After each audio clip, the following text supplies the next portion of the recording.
Limited.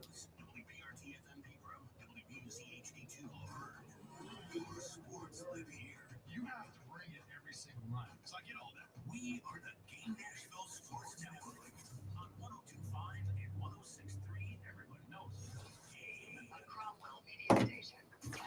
Yeah, there he is. Reporting off. That's right. Keeping you entertained on your way to work. I remember a lot of loud outbursts with swear words in them. Robby Stanley, edge rusher, or right tackle. And Joe Rexrode are Robby and Rexrode. I got a ghost runner in second. Presented by First Horizon Bank, Big Bank Muscle, Small Bank Hustle. Yes. Another biscuit. Your sports live here on 102.5 and 106.3. The Game and the Game Nashville Sports Network. And welcome into the Friday edition, Robby and Rexrode, 102.5, 106.3 The Game, brought to you by First Horizon, Big Bank Muscle, Small Bank Hustle. Visit firsthorizon.com/get-it-all. Robby Stanley, Joe Rexrode, Nick Keyser here with you. We are live from our Busy Bee Plumbing, Heating, and Air Conditioning Game Nashville studios. Home of the $99 yearly Beehive membership, where the buzz is always about great service. Joe Rexrode, fresh off the first day of the NCAA tournament, live in Lexington, Kentucky. Over under 3.5 hours of sleep for Rexrode. I don't know the answer, but I ask you, Joe, how we doing this morning? Yeah, over. Not a lot over, but over. But doing all right, except that, my building yesterday had to be the most ass building in NCAA history, like 4 total terrible games. Not very good.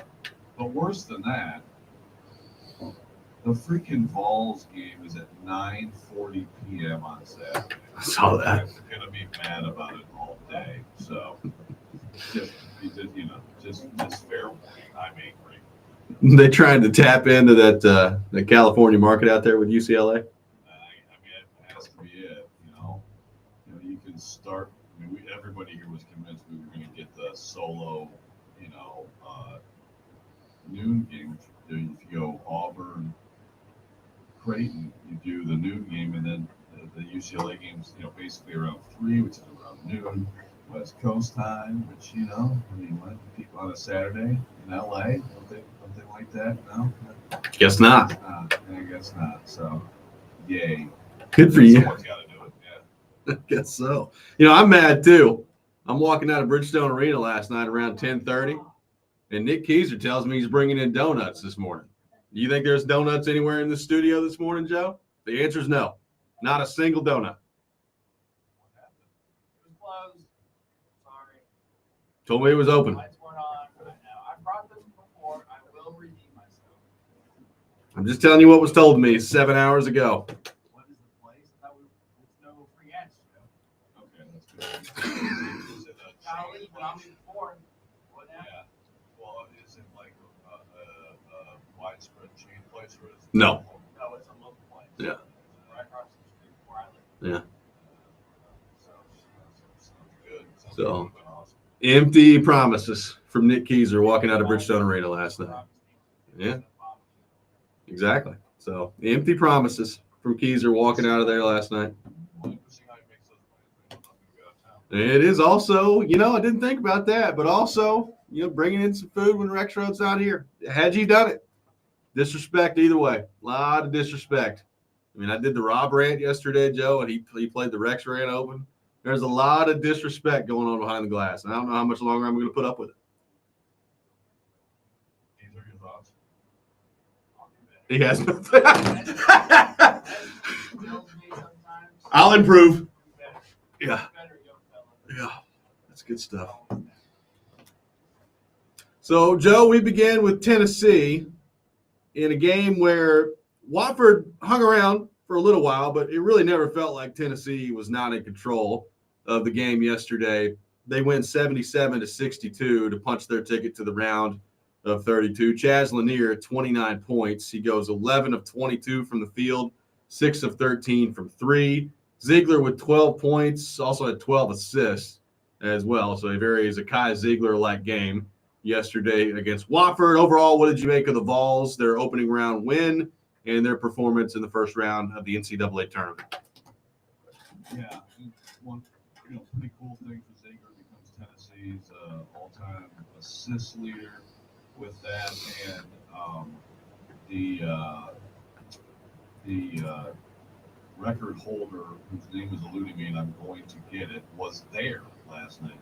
So he like came back there on the locker room and took a picture with Sakai and talked to him a little bit. And he had the record since 1978. So you're talking about a record that lasted a long time. So that was a cool thing. But I mean, it was Johnny Dart. So 726. Apparently, our YouTube audio, something's wrong with it. He's the all-time leader in Tennessee history, so it's cool he got that record. But I think the biggest thing for them is, Chaz Lanier, man. He answered every run, and he's obviously he has to be not hesitant ever to shoot, and that's at times this year Rick Barnes has had to get on him for that. But his release is so quick. And the thing about it is, he's obviously a very good catch and shoot guy. He's not Dalton Connect. He'll be on and on and on, until their season's over. Comparison is natural just because he steps into that transfer who has to lead them in scoring role. But the way you put it on the bounce too, and it's mid-range, if need be, it's quite a weapon. So I think that was the biggest thing. Igor Milicic, a little bit of a step forward, but I tell you what, man, and then when we get into the UCLA game, they've got a guy at the 4 who is going to be a real problem for him. And that's going to be just for Tennessee in general. And it's going to be really interesting to see, how they handle that. But overall, I mean, a good opening, game for them. And for the most part, offensively, I think defensively they made some mistakes more than you'd want, but offensively, very good. And that's obviously the bigger question, right? Yes. Milicic just got called for another illegal screen, Joe, and I thought Rick Barnes was going to throw a chair on the floor, and I couldn't tell if it was at him or if it was at the official, but Reverend Rick was upset about that one. He was. There was another point where he got screened and gave up a 3 to Seville's for Wofford, and I mean I can hear across the court.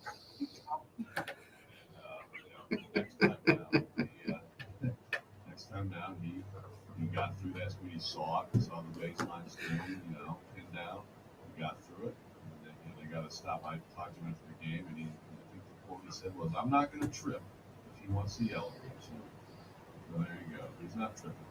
He knows he's getting yelled at. So, but he's got to continue. He's got to. I think he made a concerted effort to rebound and defend. That's what he has to do. I mean, he has to do that, and he has to be an offensive factor too. It's a big, big day for him Saturday. Big day for him Saturday, and Tennessee will take on UCLA in the second round. Now, UCLA yesterday just absolutely destroys Utah State, 72-47, the final in that one. It was an interesting day in the SEC, Joe. So you already had Texas going down in the first 4. And then yesterday, Missouri goes down as well. Georgia gets smoked by Gonzaga. Now, Arkansas did take down Kentucky, so you've got that going for you if you're the league. Obviously, Auburn wins by 20 against Alabama State, although that one was somewhat interesting for a while, and Tennessee wins as well. But what did you make overall of the way that the SEC has fared to this point? Yeah, I mean, Missouri hurts for sure.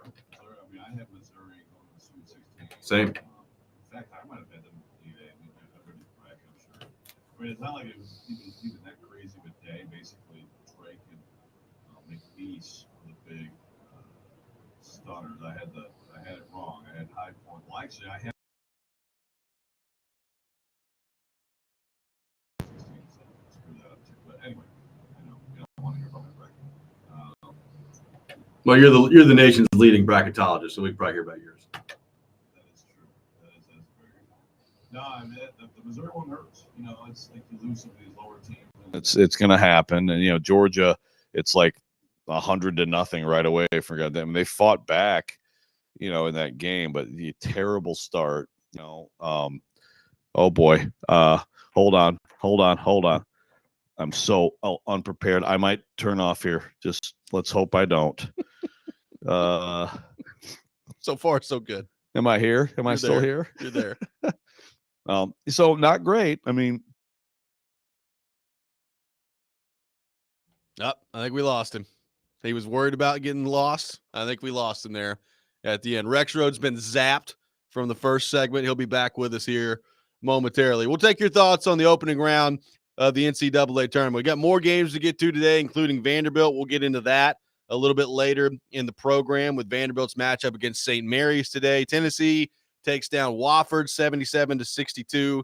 They advance to take on UCLA on Saturday, the late night game starting at 8:40 here locally. Take your thoughts on that matchup, what you saw from Tennessee in the opening round. Later in the show, Andrew Burnett with some strong words for his hockey team after yet another loss last night. We're going to get into that a little bit later this hour as well. Jared Stillman will be with us at 7 o'clock, and TD for his weekly visit coming up at 8 o'clock as well. We'll have all that coming up. This is Robby and Rexrode, 102.5, 106.3 The Game.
Come play hooking with 102.5, 106.3 The Game today at Boomba's Pizza and Watch Bar from 9 a.m. to 6 p.m. Today we're going to be broadcasting from the Boomba's Spring Hill location. Come enjoy award-winning pizza, handcrafted beverages, win prizes, and watch the basketball games with us as well. Welcome back in, Robby and Rexrode. What a first segment. Rexrode got zapped off the end of it there. He's back with us now.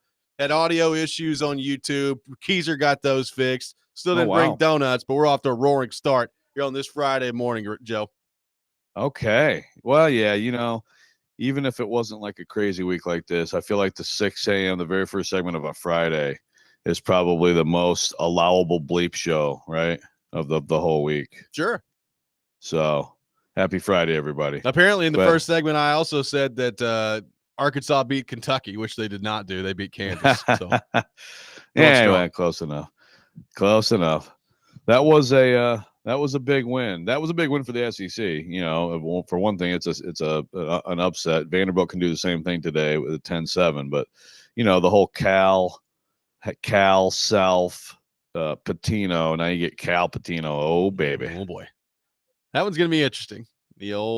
First off, St. John's just handles business yesterday. They're very good, particularly on defense. So gonna be interesting to see what Arkansas can do in that matchup. But yeah, like if you're a Kentucky fan, how you feeling about that one with Coach Cal taking on Rick Pitino, a battle of Kentucky legends?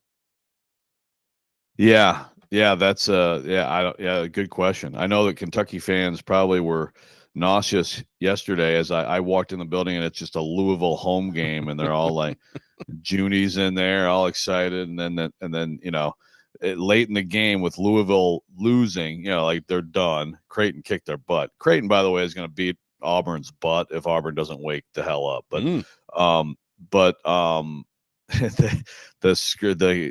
the camera, like the arena camera, panned to like a Kentucky fan in the arena, like pointing at the Kentucky, and oh my God, the Louisville like just an insult to injury, man. After one of their fans also threw a water bottle on the floor and got ejected from the building. Good stuff.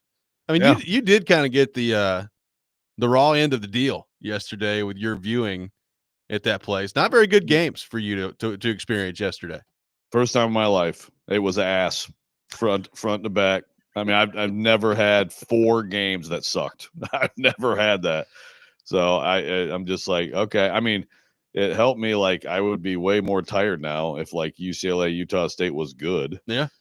So you don't get timeouts. You just boom, get through these games. By the way, are people noticing, that even though we have longer timeouts, longer half times, that these games are like they're getting these games in there. I think they're taking it seriously. I could be missing one that was like painful with the reviews, but for the most part, I thought it was pretty good. They've done a pretty good job here, and I think they, like they understand like people are sick of this stuff. So I kudos to the NCAA, for the officials and everybody for kind of keeping these things moving. What did you make of Gonzaga just absolutely steamrolling Georgia yesterday? Gonzaga was my pick on the season and win it all. And I look at their players and like I'm like, yep, that's the team I picked to win it all with Nembhard and Hickman, and they got bigs everywhere. They've got talent. Ken Pom, they've been top 10 all year. And again, that's your efficiency, and that's both sides of the ball, and it is adjusted for opponent and all that stuff. Ken Pom has been telling us all year that they're like basically a 3 seed, but like, St. Mary's beat them in the West Coast, and they didn't win most of their big games. They're absolutely dangerous. They're absolutely capable of making a run right now. And so it's a bad draw for Georgia, but you can't come out in these games. It's so rare that a team comes out, gets punched in the mouth like that, and then recovers. Like, you have to be ready. And Georgia looked like a team that frankly had a bunch of dudes who'd never played in this tournament before. Let's head to our 102.5 The Game phone line, driven by WilsonCountyHyundai.com. Welcome in Adam in Portland. Adam, good morning. Thanks for calling in. What's up, Robby and Joe? Hey, Joe, did you see Jonas Ahedu looking elite last night? Hey, man, he's been playing like that. And, it's funny because there's been a lot of especially from some of these homers who cover the Vols. You know, a lot of like, Jonas must be regretting things. And it's like last night we're in the Tennessee locker room, and basically like it's on the TV, and we all, and like the players and all of us just turn, the coaches all just sitting in the Tennessee locker room watching that game. And I mean, it was cool because they were excited for him. He is absolutely balling. I mean, they would not be here without him. So it's good to see because, first of all, he got paid a lot to go there. I mean, you know, and it's like, I wouldn't regret that. Like, I mean, it's you know, you got to make business decisions. I don't think Jonas Adu is going to have a long NBA career. He's one of those guys who isn't quite an NBA big, right? But I've wondered all year why it hasn't been working out. Now you can see it. I mean, he's a key to their whole thing. So good for him. Well, Cal did an interview, and he's like, I didn't know exactly the verbiage he was using, but something about a zone, and they had to go to Jonas. And I'm like, good for Jonas, dude. Like, I mean, he wasn't like that as a ball. And you kind of wonder, like, what happened to that guy? And then, boom, he shows up in the biggest moment. And that Dickinson or whatever, like, he always flakes out in big games like that. So for Jonas Adu to have such a big game against that dude of all guys, pretty awesome, man. Also, I think about you, Joe, every year at March Madness. I'm like, he gets so much crap all year about loving basketball. And then this is the best two sports days. Like, if it's not the best, it's like the top three for me, from like opening day in the NFL, Super Bowl, and then today. Like, I know all dudes supposedly schedule their vasectomies for this time so they could just do nothing but watch basketball. So I missed out on that part. But, yeah, it's an amazing time for a sports fan. Thank you, Adam, for the call. Appreciate it. I mean, hard to really tolerate the disrespect for the Masters coming up in a couple weeks from Adam there, but good stuff from Adam from Portland. I will say, well, first of all, with Adu was good for Tennessee last year. I mean, now he also, I think he did not. He just didn't work out against Edey. You know, if you remember, they were actually going to JP Estrella just because he's a little bit bigger body to try to, but that's just a matchup thing. You know, I mean, Adu he was a big part of that team last year. I thought it was a killer loss when they lost him, and we'll see. You know, I mean, like, they need to win. You know, if they don't win Saturday, that's obviously a disappointing season, and Akpara is going to have to really play well. I mean, UCLA has this kid, Ada Mara from Spain, who looks like a fifth grader, but he's 7'3". And I'm telling you, man, you know, he is going to, like, if he's back with them next year or with another, he's going to, once he puts it all together, he's going to dominate. And there's signs of it now. So they got to deal with that. I will also argue, though, I think the best 2 days, I've said this before, but I think the best 2 days of this tournament are easily the round of 32. Saturday and Sunday. I mean, look at the Saturday matchups, you know, because like you just have like, of course there will still be stinkers at any level of this tournament. That can happen, right? You can have a blowout in the championship game, but it's all awesome games, you know, in that round of 32.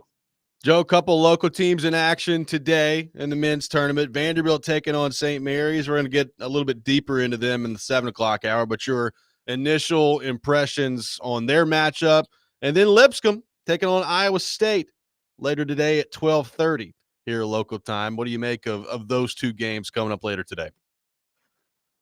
They both can win. I picked Vanderbilt to win. You know, St. Mary's is, again, slow, grinding defense, one of the best defensive teams in the country. Big. Vanderbilt's going to have to do some things in the post to help out. But, you know, they need to try to get that pace up. If you can get some stops and rebounds, get out and run. But I think it's a clash of styles. It's going to be a great game and a really interesting game. You know, Lipscomb, I mean, look, Lipscomb, when they get it cooking, they have one of the most potent offensive, like their starting five, I think, is like top 5 in KenPom, like lineups of like offensive efficiency. Like they can really get it cooking, and they're going to have to, as we've talked about, Iowa State missing one of its top 3 players, in Keyshawn Gilbert, for the whole tournament. Huge loss. They're still very good. I mean, they're still, like, take him out, they're still, to me, like 4 or 5 seed quality team, you know? So Lipscomb's going to have to shoot the cover off the ball today. But, hey, that happens sometimes in this tournament. So watch out for those Bisons. Watch out for them. Vanderbilt and St. Mary's coming up for what we would assume would be the right to play Alabama. We'll see what ends up happening on that front. And if Robert Morris has anything to say about that with the Crimson Tide later today. But Vanderbilt with a win today could be matched up against Alabama in the round of 32 coming up. A Preds loss last night, Joe, which is not necessarily groundbreaking news because that's happened quite frequently this year. A very pointed press conference from Andrew Burnett after the game in which he called out some of his players. We're going to get into that. Some interesting comments from Ryan O'Reilly after the game as well. All that coming up next. Robby and Rexrode, 102.5, 106.3 the game.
Welcome back in, Robby and Rexrode, 102.5, 106.3 The Game. Make sure you tune in to 94.9 The Fan for Vanderbilt women's basketball as the number 7 seeded Commodores take on number 10 seed Oregon in the NCAA women's tournament today at 4:30. Pregame will begin at 4:15.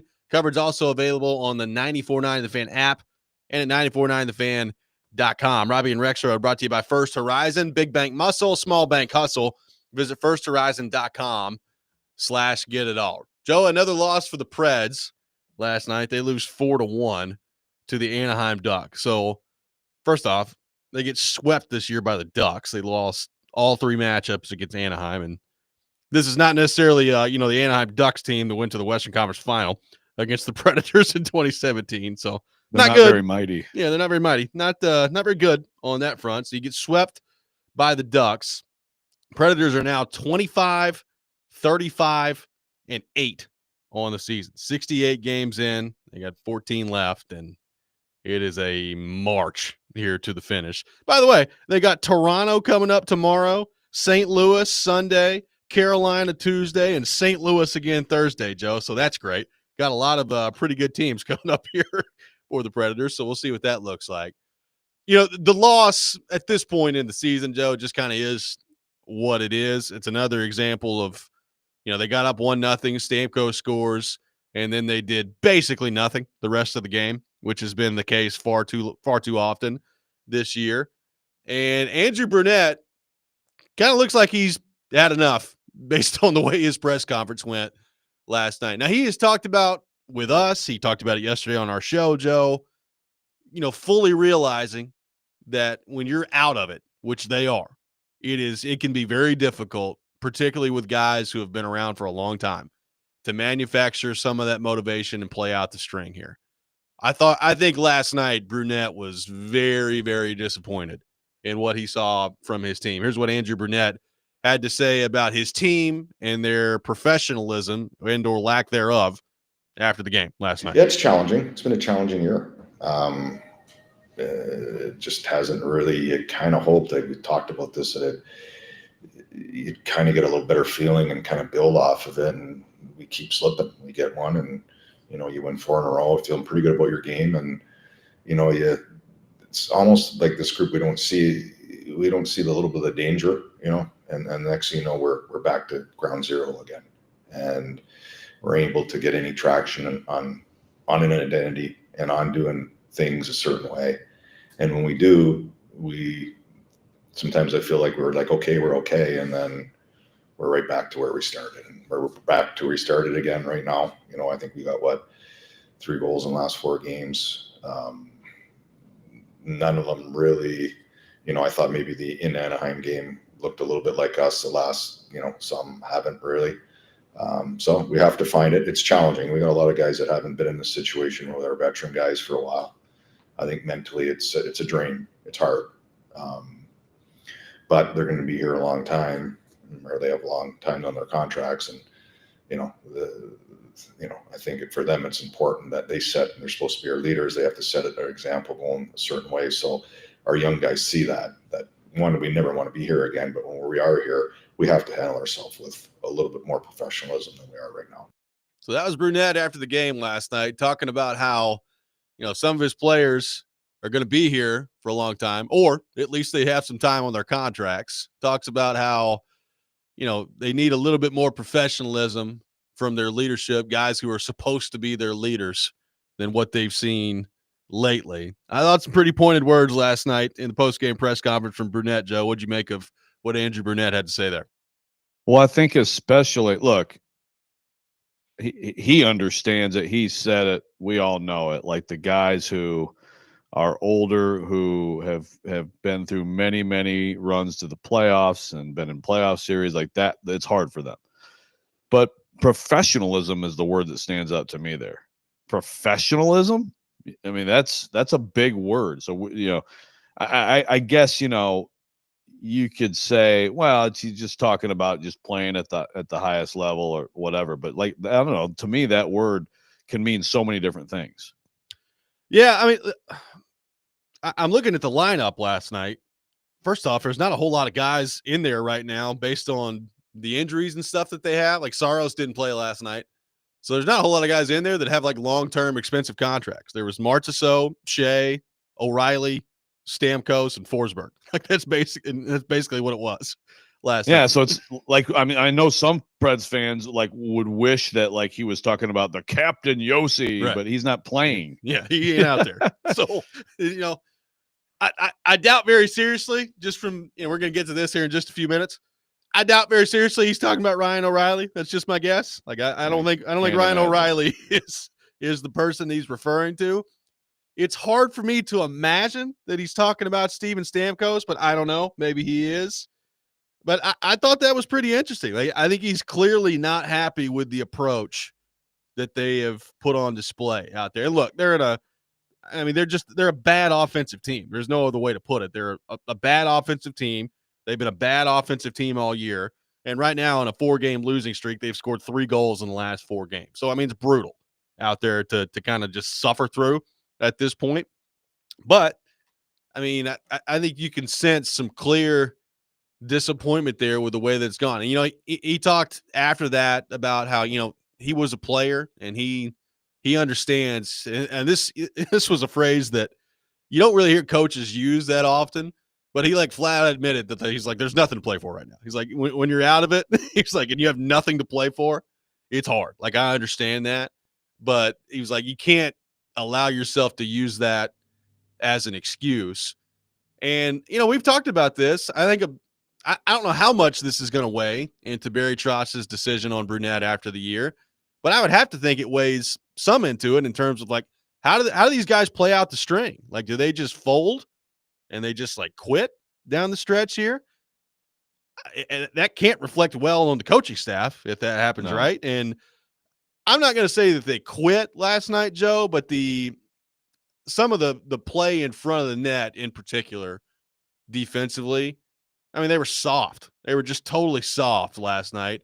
That's not just me saying that. O'Reilly said that. Brunette said that in his post-game press conference. Like, they just got pushed around by an Anaheim team last night that, quite frankly, doesn't have much business pushing people around.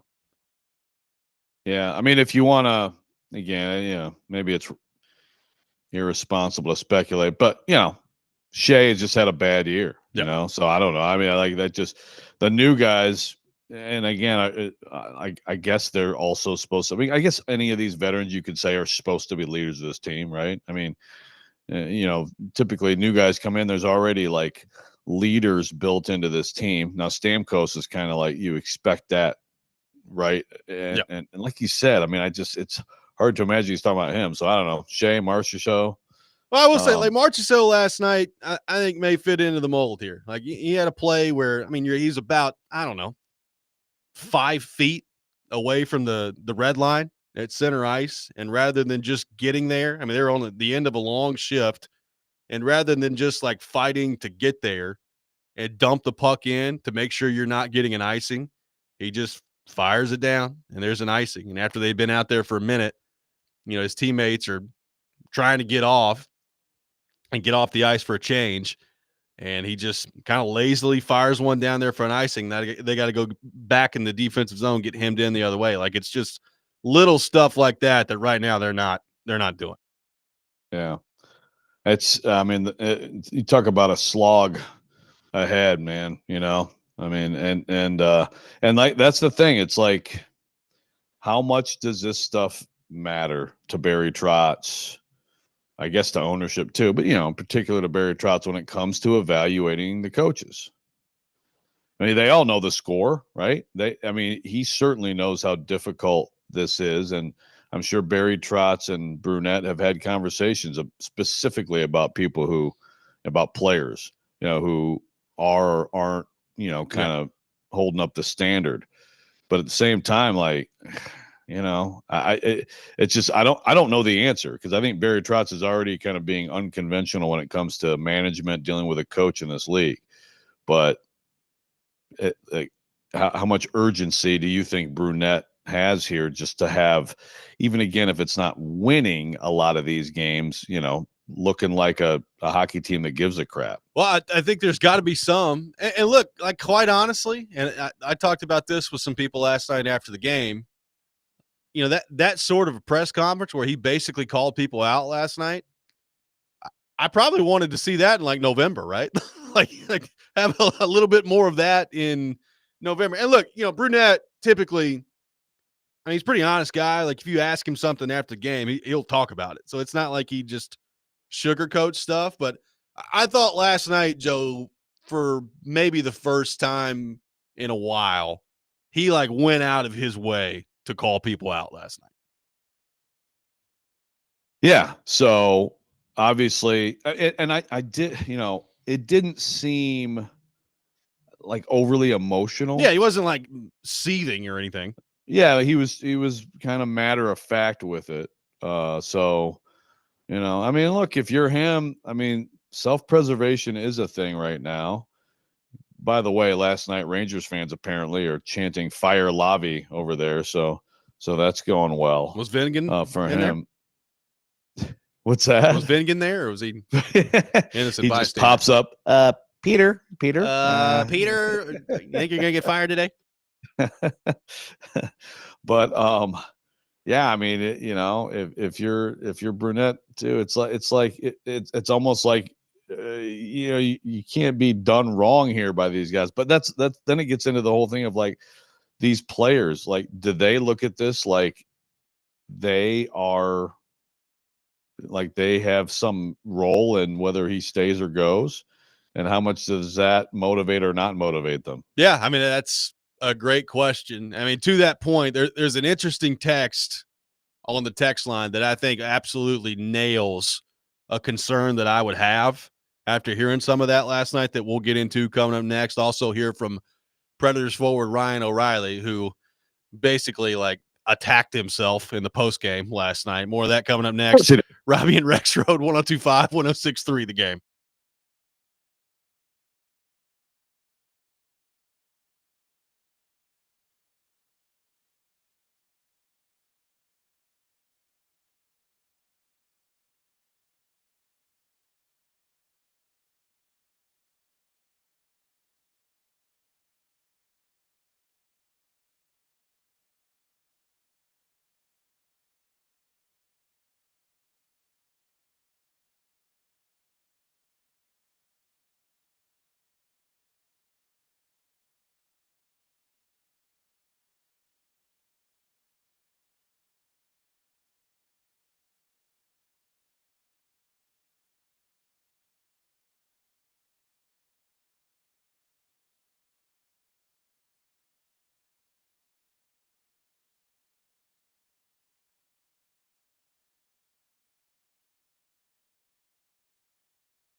Welcome back in, Robby and Rexrode, 102.5-106.3 The Game. Taking your thoughts on our phone and text lines driven by WilsonCountyHyundai.com, 615-737-1025. Preds lose again last night. Andrew Burnett sounding off on his team after the game, saying that they need to have a little bit more professionalism than what they're showing right now. Joe, there's a text here that I think is a really interesting point that I do kind of wonder about a little bit when I hear Brunette talk last night. I got a text that says, it's crazy to hear Brunette say that, but Trotz has emphasized culture with his roster choices for so long, shipping out Duchesne and Johansson, bringing in guys like Ryan O'Reilly. You know, I think a big part of what they've been trying to build here, Joe, over the last couple of years since Trotz has taken over is kind of reestablishing that Predator way and that culture in the locker room. And Ryan O'Reilly's been the driving force behind that. We're going to get to some comments for him just in just a second. You know, obviously this thing has gone so far off the rails more than anybody would have anticipated. One thing you didn't think you'd have to worry about with this group heading into the year, Joe, is lack of professionalism. So it was interesting to hear Brunette phrase it that way last night. Yeah, no doubt. And look, I understand, I still don't feel really any differently about like Duchesne and Johansson in terms of it was necessary. I think Duchesne is a great example of a talented player who, if he's in a place where he's not leaned on to be a culture setter, it's fine. Yeah. Here, of course, he had to be. And again, I mean, I like Matt Duchesne. You like Matt Duchesne, friend of the show. Yep. You know, but way too many people in that building griped about him to just ignore that. Right. Now, I do think some of what Trotz said is coming back, maybe they come back to bite him a little bit. Right. But it doesn't help that Duchesne's going to put up 80 points this year. Yeah. Right. Yeah. But no, look, it's all very fair with the culture stuff, because I can't sit here and say it's good right now. Quickly, this is a long text, but I thought Christina brought some fire. Maybe I'll read part of it. She's saying, where was this 50, 40, 30 games ago, calling it the veterans?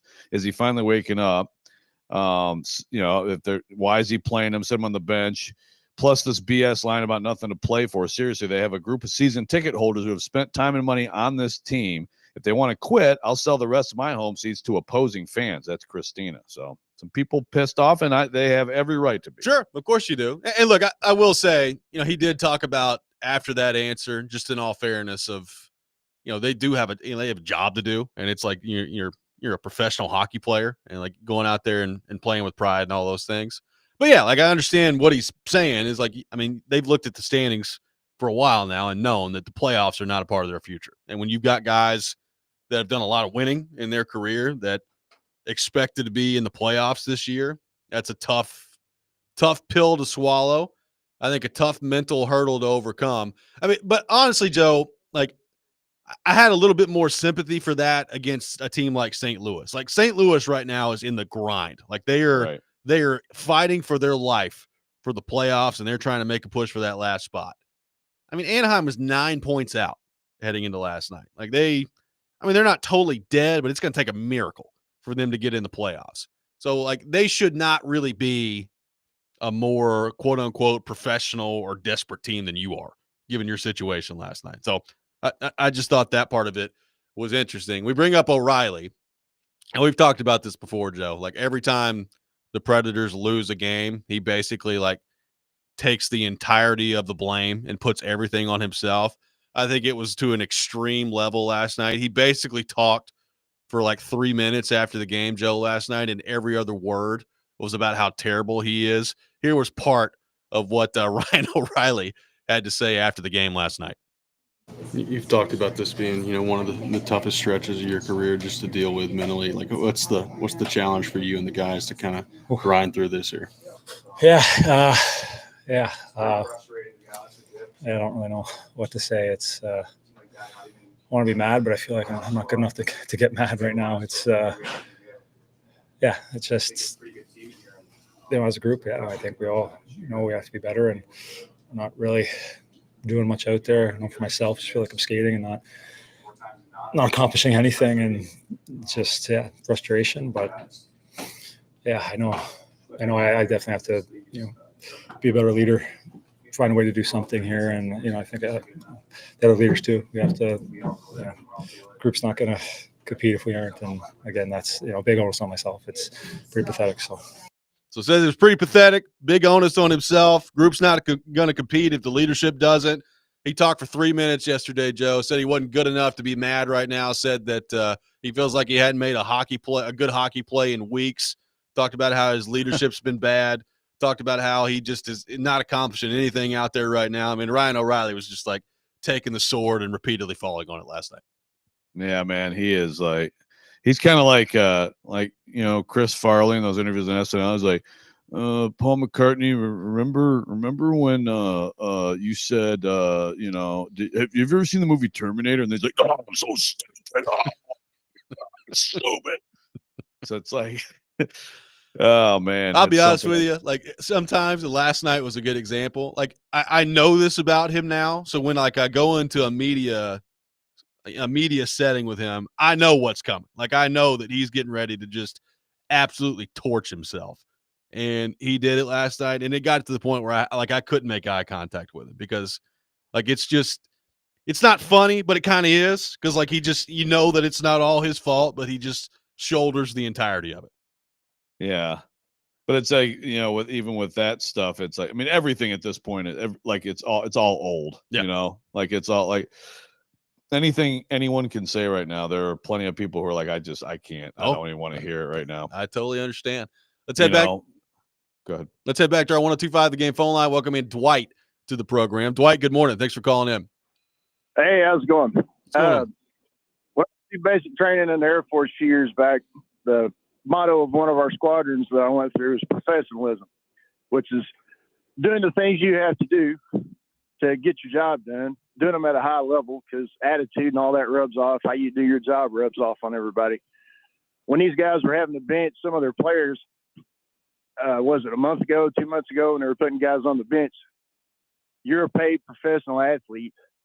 You should have enough pride in your job that you don't get benched.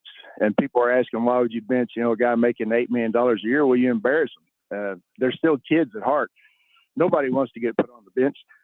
So you bench them to embarrass them and try to light a fire under them to get them out there and do the things they need to do. With the way these guys have been playing, I mean, again, you're an adult and a pro. You shouldn't have to be benched.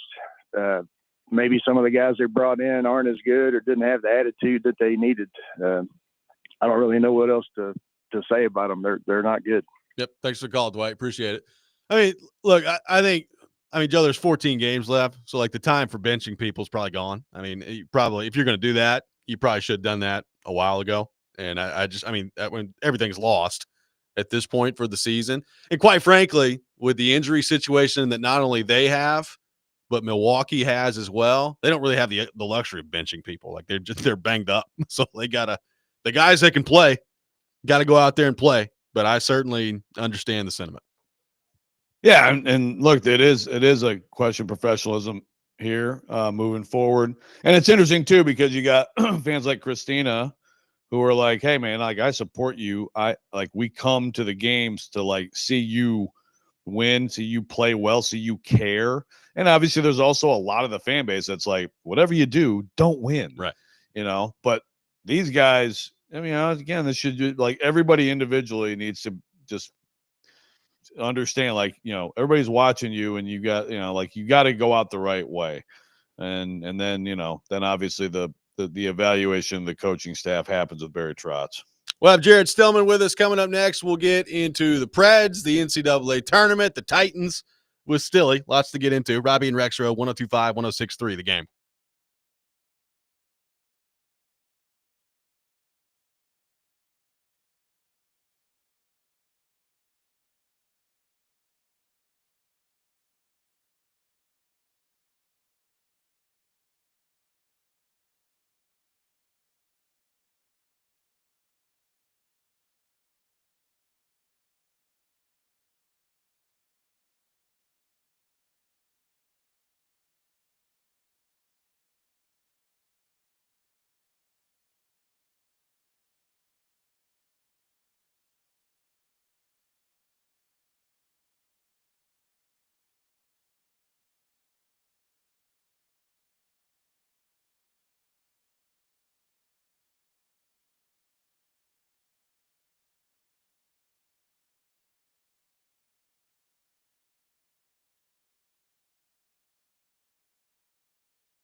Robby and Rexrode brought to you by First Horizon, Big Bank Muscle, Small Bank Hustle. Visit firsthorizon.com/get-it-all. Robby Stanley, Joe Rexrode, Nick Keyser here with you. We welcome in our buddy Jared Stillman to the program as we do every Friday morning at 7 o'clock. Stilly, good morning. How are you?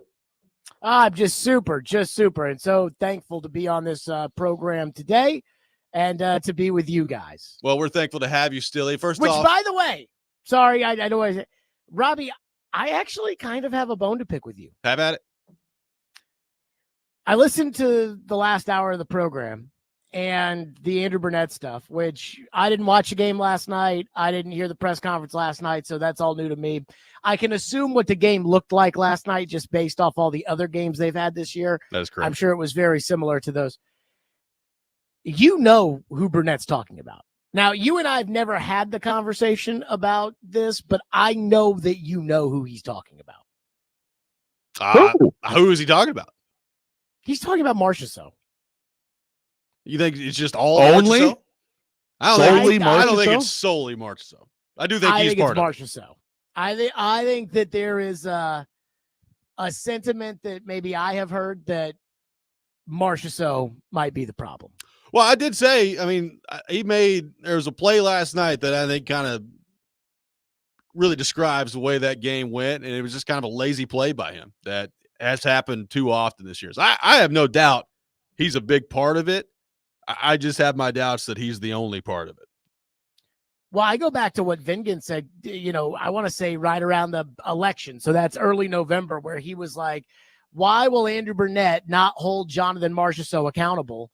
And here we are in the middle of March now, and Andrew Burnett, in my opinion, is kind of subtweeting Marchessault as opposed to actually doing something about it. But okay, but how many coaches actually come out and say this guy? I mean, that's a very rare occurrence. Yeah, but when's he going to scratch Marchessault the way he scratches everybody else? That again, my thing is I felt like I feel two things. Number one, I feel like Burnett's coming back. Just after the conversation I had with Trotz over the last 2 weeks, the first one I asked him to clarify those comments he made at the press conference, and Trotz said, no, well, we got to evaluate.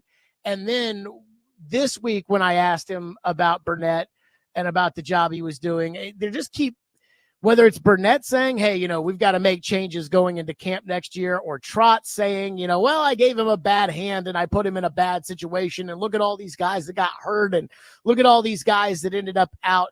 I feel like Burnett's coming back. I don't think Burnett should come back.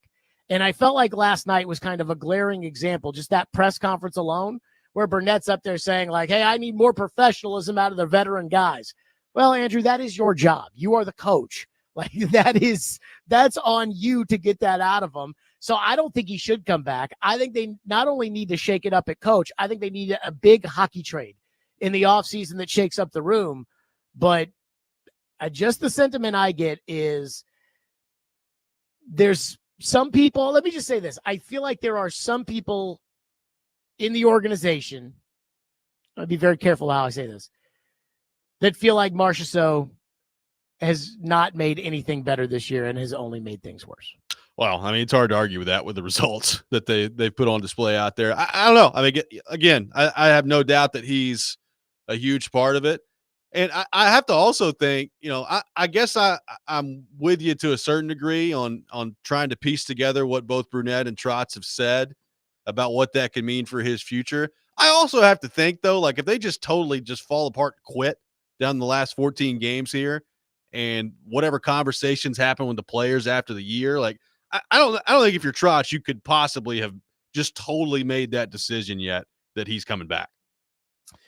I mean, I would agree that on the surface, that's probably how it feels. But Trotz also deep down inside wants to lose every game the rest of the year because he wants that high pick. Yeah. So I don't think that, even though he says, I care about the way we play and I want us to win and, I'm never going to tank. I mean, I think that when they do lose a game like last night, I mean, I woke up this morning, heard you guys say that they lost and thought, yes, good.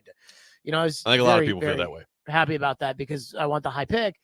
So I just don't know if you can hold the winning and the losing at this point against Burnett. And I don't know if you can hold really the way they play against Burnett at this point with guys like Nick Blankenberg in the lineup and Justin Barron and, these Scarbinis they're throwing out there on the ice.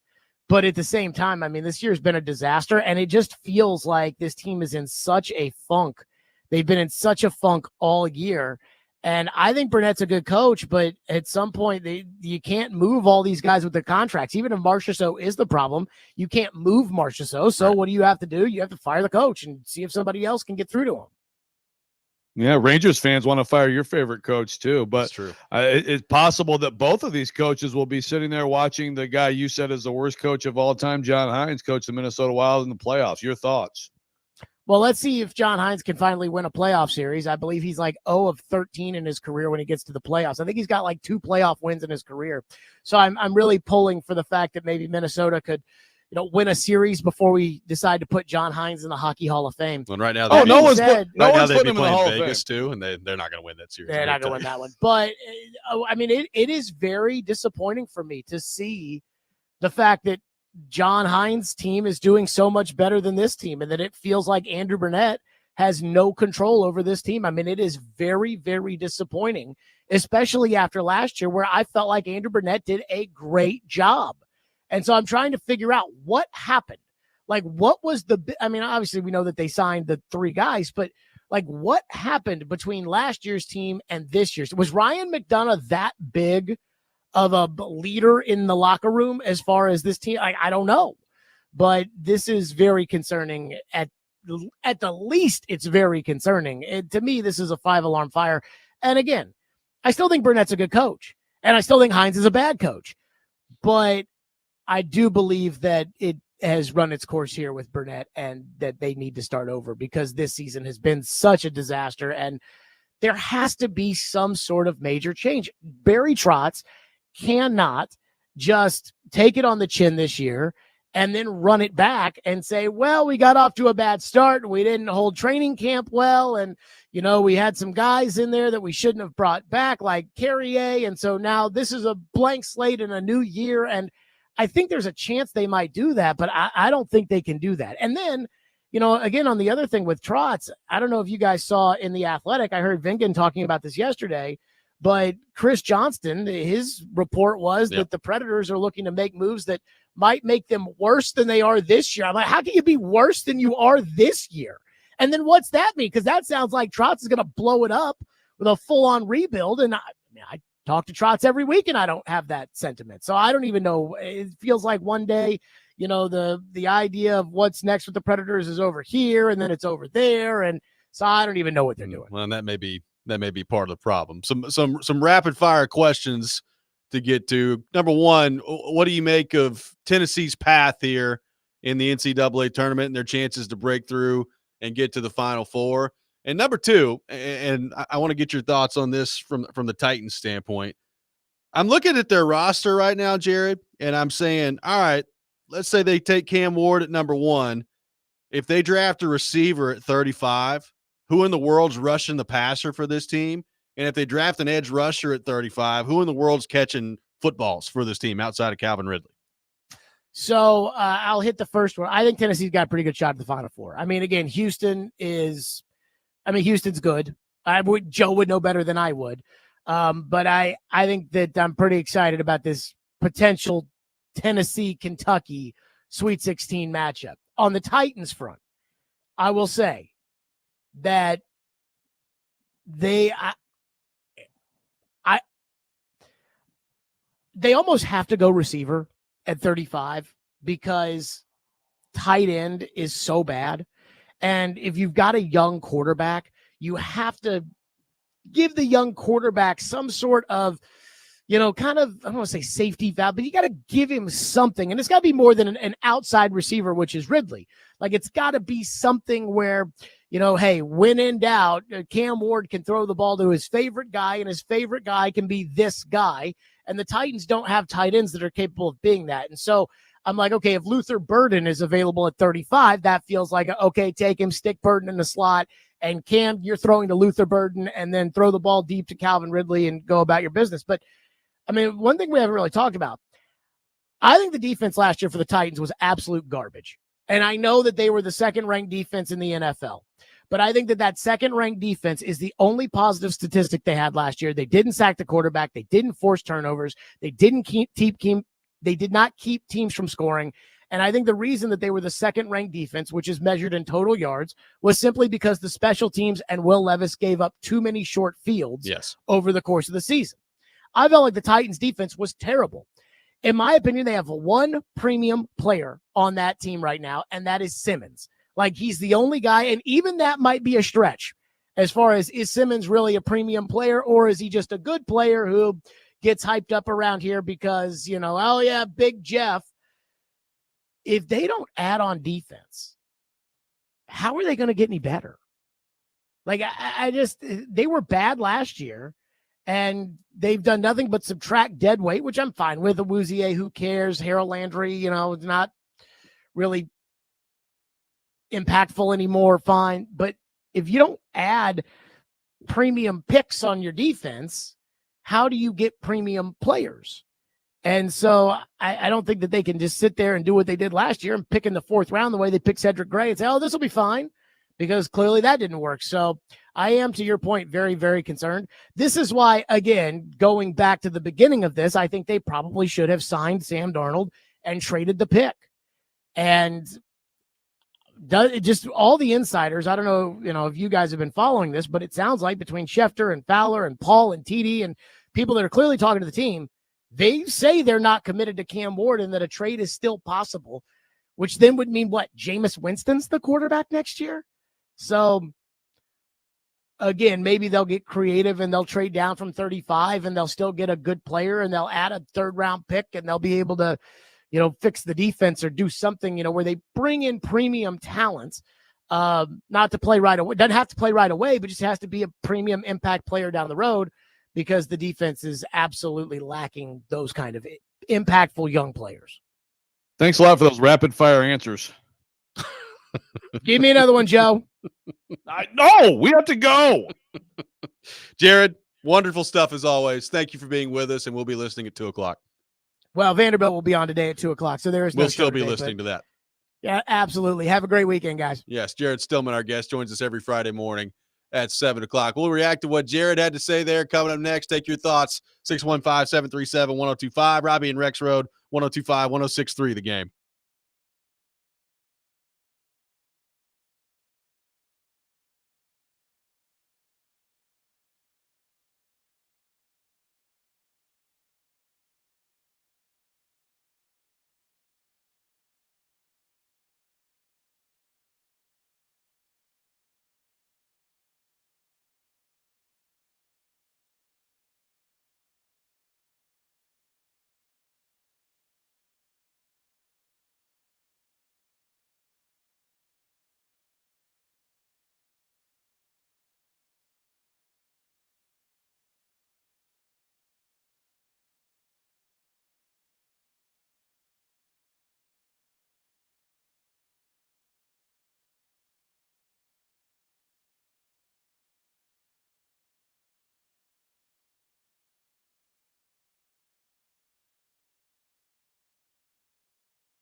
This week's Nashville's best deal is from Streetcar Taps and Garden. Patio season is here, thankfully.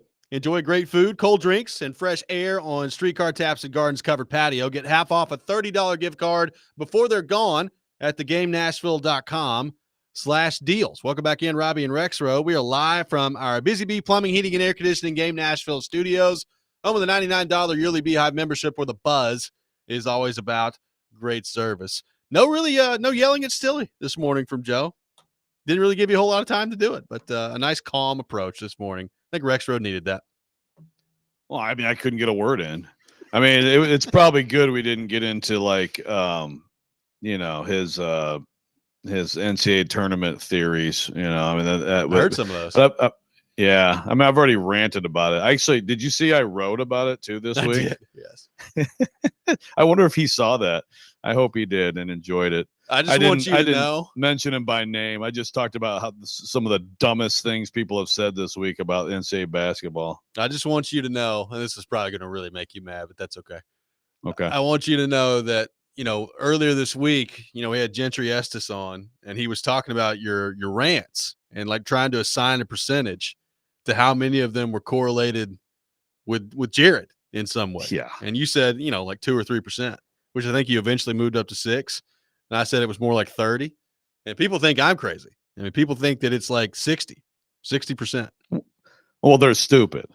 I mean, seriously, like, in a given month, first of all, in a given week, I do not do one a week on him. So that's right there. One a week would be, let's do math together, folks, would be 20%, right? One out of 5. You don't ran every day. You ran most days. Well, okay, that's fine. Let's say 1 out of 4. So let's say it would be 25% if I did one a week, which absolutely I don't do. Right? I mean, like that's indisputable. Well, it's indisputable. We go weeks and weeks without him as the subject of the rant. Sometimes he has to be, man. The 9-minute run, stuff like that. Like, you have to do it. And then last week when he's talking about Greg Sankey is going to break off and form which is just like some far-flung theory that happened when football realignment happened. And, anything could happen in college sports. And I mean, anything could happen in the next 10, 20 years. But like, there's no active threat when there's a TV contract till 2032. And most of these people will already cashed their chips in by then anyway. So now you got me going again. All I can tell you is I had somebody who listens to our show approach me in the hallway of Bridgestone Arena. I don't know their name. Name names. I don't know that. Okay. But they approached me in the hallway and they said that they sped out their coffee when you said it was only 2 to 3%. That's all I can say. I'm just reporting what the feedback I've gotten is. No, let's try to do the math. So it's absolutely not every week. Which, if it was every week once, it would be 25%, right? If we say I do 4 of the 5 rants, so that's roughly about right. That's about right. Okay, so if it's not that, how much? So how much is it in a month? I mean, 2-3% is probably low, but like, it's not 10%, guys. 18? It's not 18%. 17, dude. Okay, so you're saying that in a 2-week period that I do it at least one time. That's not true. I think it happens more often than you think. You guys are all trolling me. I think it happens more often than you think. 9-minute run. I think he's infiltrated your mind to where it's even, I think, sometimes subconscious the way that it's happening. Yeah, man. Okay. Well, maybe if that's the case, maybe we're in the Matrix. Maybe so. Is that what it is? Got one texter that says, does today's rant count as Jared's? I mean, we hadn't gotten there yet. I don't know what he's going to rant about. So it's still yet to be seen. It will not be about him. Okay. So again, you'll all be wrong as usual. Well, not as usual, but you're wrong about this. There was one thing on the Titans that I do want to get Rexrode's thoughts on coming up next. We will get to the Rex rant at 7:45. Teron Davenport will be with us at 8 o'clock. And I got some tickets to give away coming up next. We'll do all that. Robby and Rexrode, 102.5, 106.3, The Game.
Welcome back in, Robby and Rexrode, 102.5, 106.3 The Game.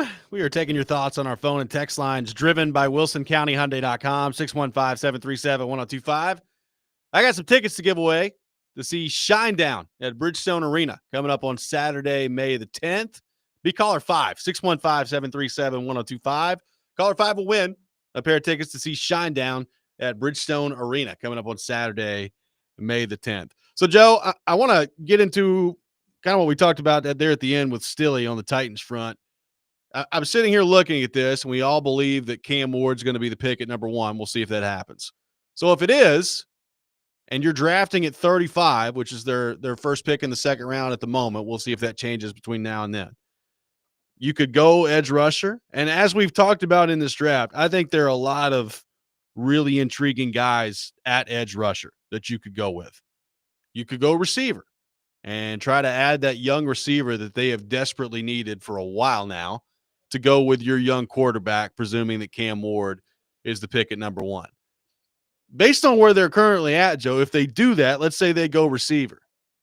I don't know where they're getting an edge rusher from that could come in and make an impact for you. I mean, I guess, like, is there a chance that you could have one in the 4th round that you're able to identify that could come in and immediately be impactful for you? Maybe. But how often do we see 4th round edge rusher rookies come in and be impactful players? It doesn't happen very often.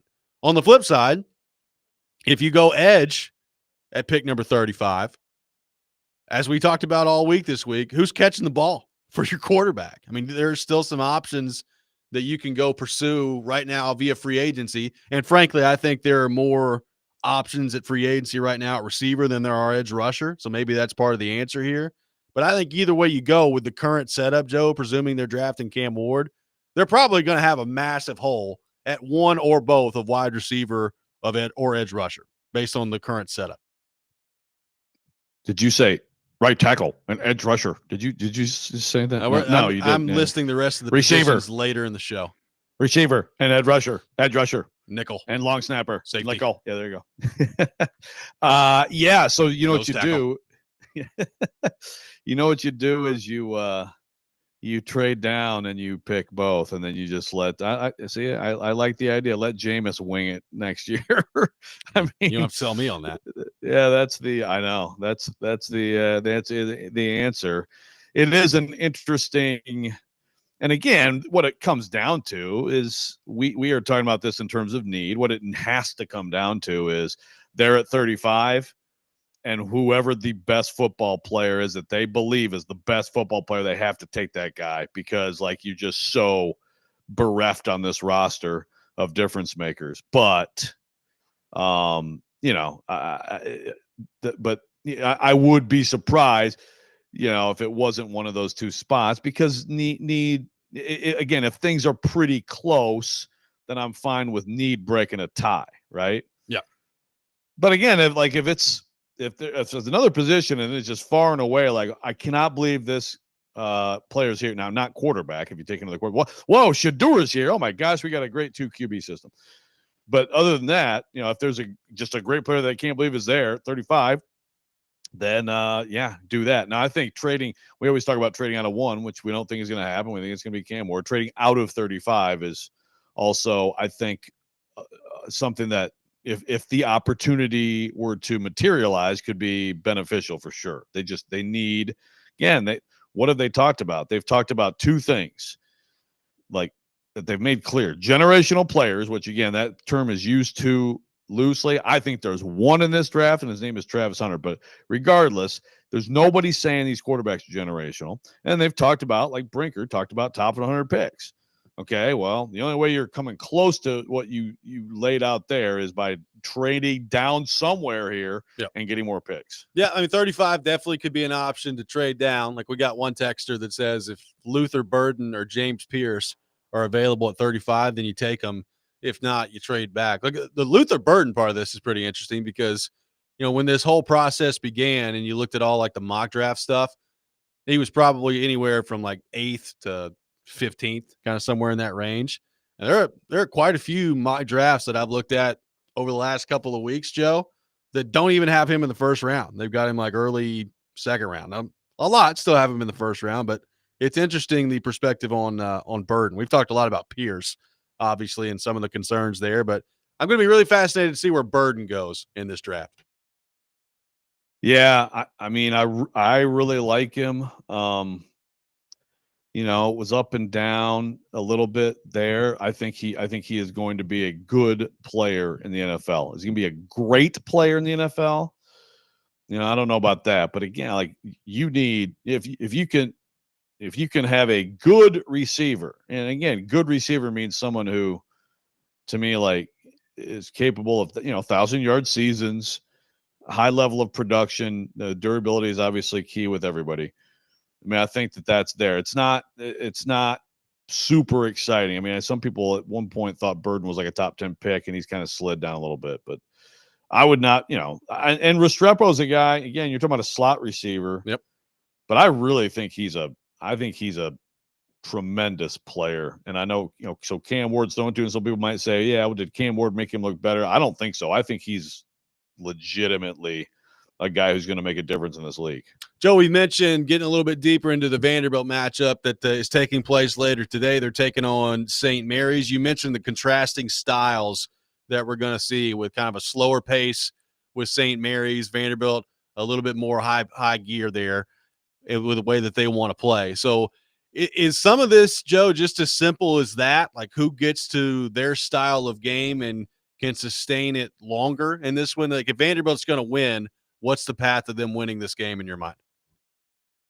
Yeah, and look, when it comes down to it, we saw it with Missouri and Drake yesterday. When it comes down to it, in a clash of pace, desires, I mean, slow has a way easier time of winning, right?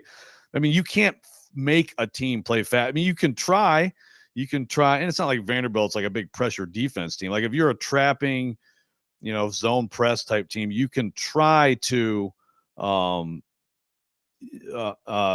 you can try to speed up a team, but if a team is going to, no, we're taking it down to the end of the shot clock, they're going to do it. St. Mary's is 359th in adjusted tempo. Okay. Good Lord.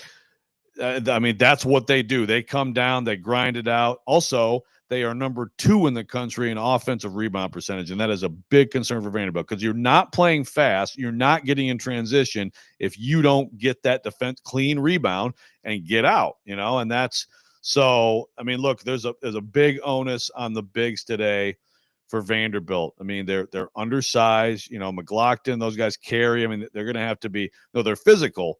They're wide bodies, but like they're going to have to be really, really sound and solid, and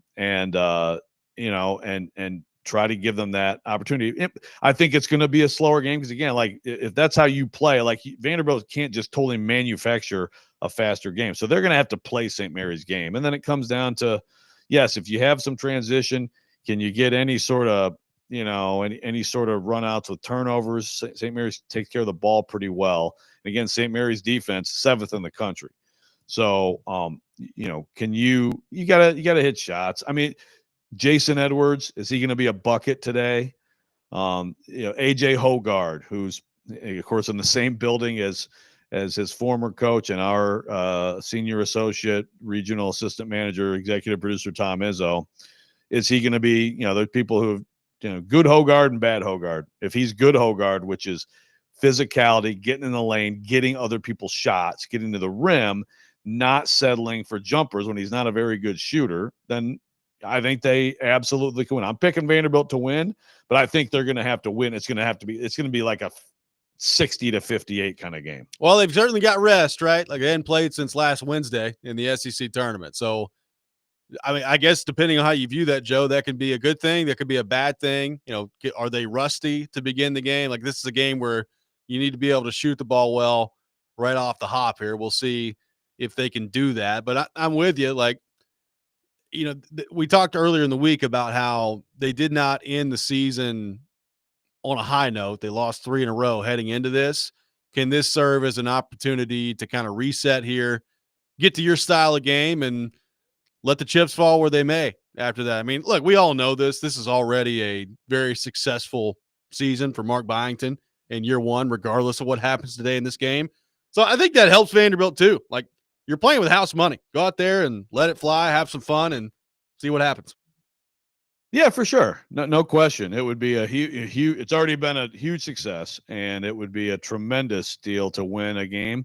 And look, if they can get playing, I agree with Byington. He said like he thought they were like a top 20 team in this country in that stretch in February where they're beating Tennessee, beating Kentucky. They took Auburn to the limit. You can get back to that, and some of that was at home, but they played well on the road too.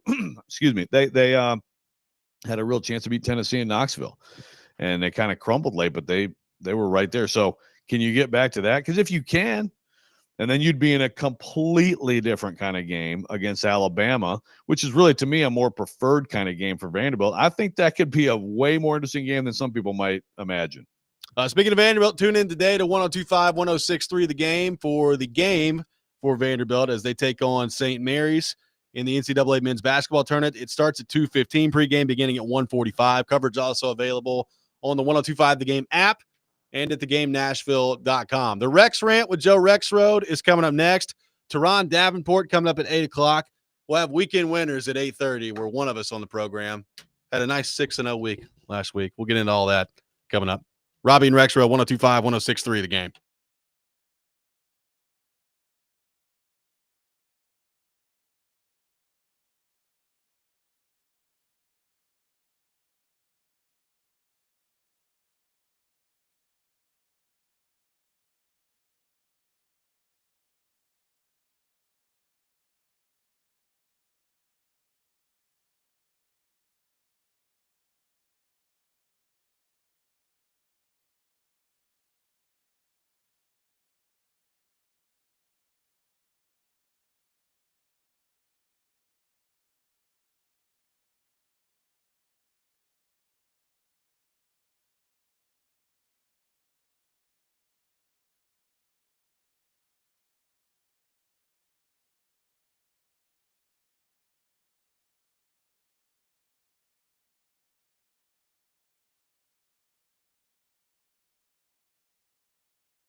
Sometimes he wakes up on the wrong side of the bed. And sometimes he's just, well, Joe. Awkward moment. Let's do it. This is the Rex Rant, now on Robby and Rexrode. UCLA has this kid, Ada Mara from Spain, who looks like a fifth grader, but he's 7'3", close within universes, galaxies of Caleb Williams and Drake May from 2 years ago. I can't understand why people keep doing this. Can we just replay this at 7:45? I'm now pissed off. Well, they're stupid. I mean, seriously, like, it does. Like, it happens in the NCAA tournament sometimes, but the SEC tournament, I feel like they always put my seat right behind them. I don't know, I mean, I understand I'm sexy, but, they could mix it up. It is that time of the day, time for the Rex Rant, and who knew? Keezer played the appropriate introduction this time for the Rex Rant and didn't play the Rob Rant. So more disrespect being lobbed my way today by Keezer. Joseph, the floor is yours.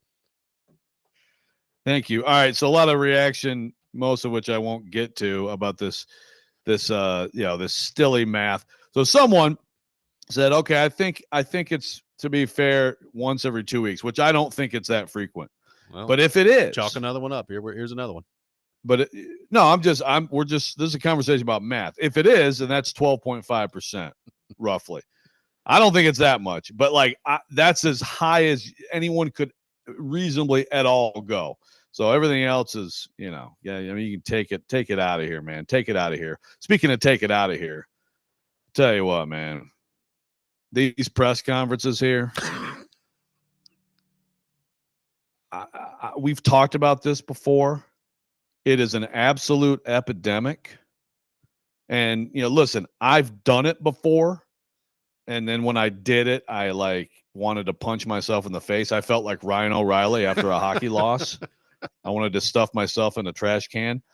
Please, sports writers, stop going to press conferences with coaches and players and say, talk about how good the game was. Talk about what happened in the game. Talk about the other player who was good. Ask a question. This is not difficult. But here's another thing. Yesterday was just an absolute, this crap cannot happen. Now, I understand that we're in Kentucky, and Louisville's not far away, and we were absolutely inundated with Louisville fans. They were fine, other than the one who threw the water bottle and has been banned from the arena. But this cannot happen at press conferences. I hate this crap. Let me read this question from the transcript for Pat Kelsey yesterday. Oh, boy. Okay? I don't know who asked this question. I'm pretty sure it was a former Louisville player. This is the question. Question, quote, tremendous year. You carried yourself with grace and integrity, and I just loved it. Oh, I appreciate you being a Cardinal. Continue doing what you're doing. End quote. That's the question, he asked at the press conference. And then Pat Kelsey's like, well, that means a lot coming from legend like you. I don't know who it was. I don't care. Whoever you are, whatever Louisville Cardinals legend you are, wait till the press conference is over and go give him a big hug and tell him all the things you want to tell him. Do not waste our time, people who are trying to do a job, with your freaking garbage love fest. I mean, at least you didn't say, talk about how you carried yourself with grace and integrity. Can you talk about how I just loved it? Talk about how I appreciate you being a Cardinal, and talk about how I'd like you to continue what you're doing. Talk about it. That had a little. I mean, at least he didn't do that. Had a little Marty Smith to it, right? Hi, Coach.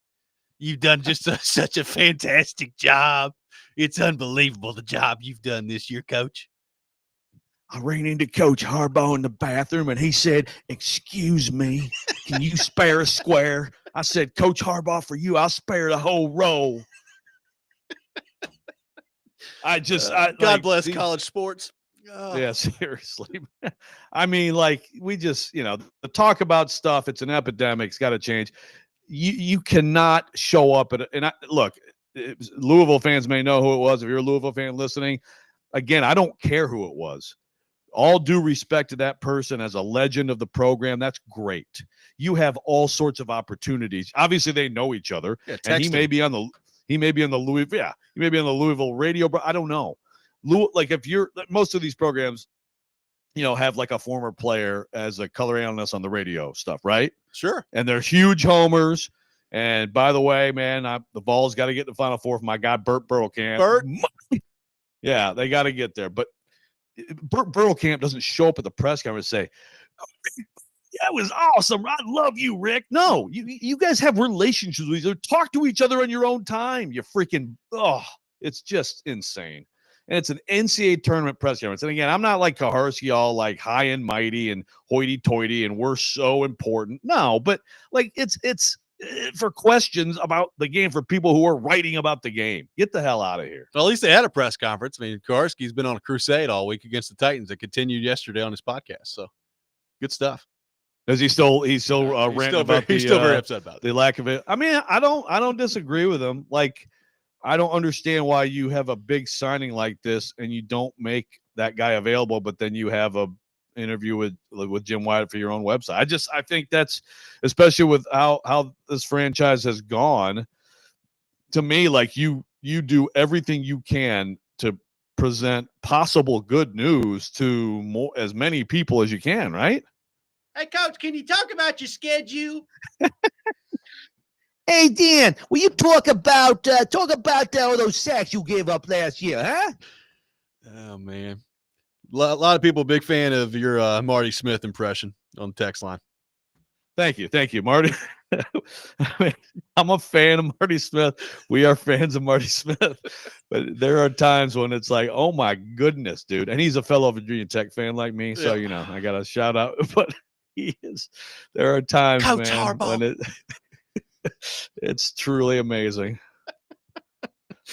You don't get this in pro sports. This is a college sports thing, and I am here for it. I mean, we've talked about some of these people that show up to like SEC media days in the summer, and some of the stuff that goes on there. I can imagine the NCAA tournament at times is a pretty similar vibe. Yeah, but again, it's like you got everybody's got their sycophants and their their folks who cheer for him. Basically, they're fanboys. Now, granted, sometimes it does bleed into a little bit of when Tennessee lost at Alabama football last year, and it's like, they're playing WWE with your guys, and you guys get no penalties called. And Josh Heupel's like, well, thank you for asking that question. I mean, that happens. That does happen in college sports, but like this is way over the top, right? I mean, come on. Heupel just holding the microphone towards Adam Sparks. Yes, exactly. And again, Sparks wasn't. I mean, he was asking like a good question. It was a fair, like there's nothing homers about him, but Heupel was like, please be a homer for me. Yeah. Homer it up right now, please. It's good stuff. 615-737-1025. Oh, the talk about stuff. That gets me. It really. Coach, can you please talk about that guy that scored 23 points for you tonight? He was awesome, wasn't he? Yeah. It's like, okay, so, what happened with the late game situation? What was the play call?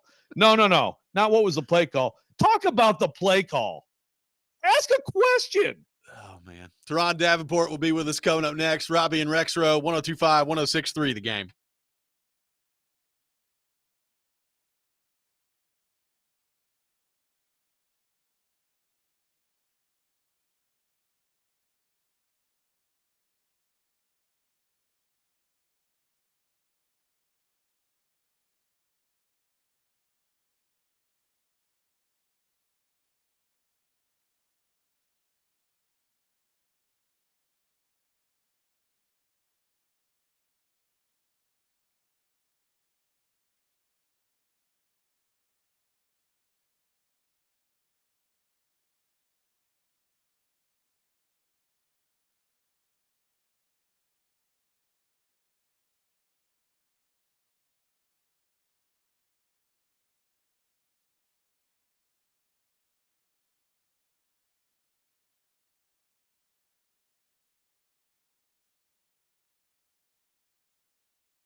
ESPN's Turon Davenport, Talking Titans, now on Robby and Rexrode on ESPN 102.5 The Game and the Game Nashville app. It is that time of the week. We head to our 102.5 The Game phone line, driven by WilsonCountyHyundai.com.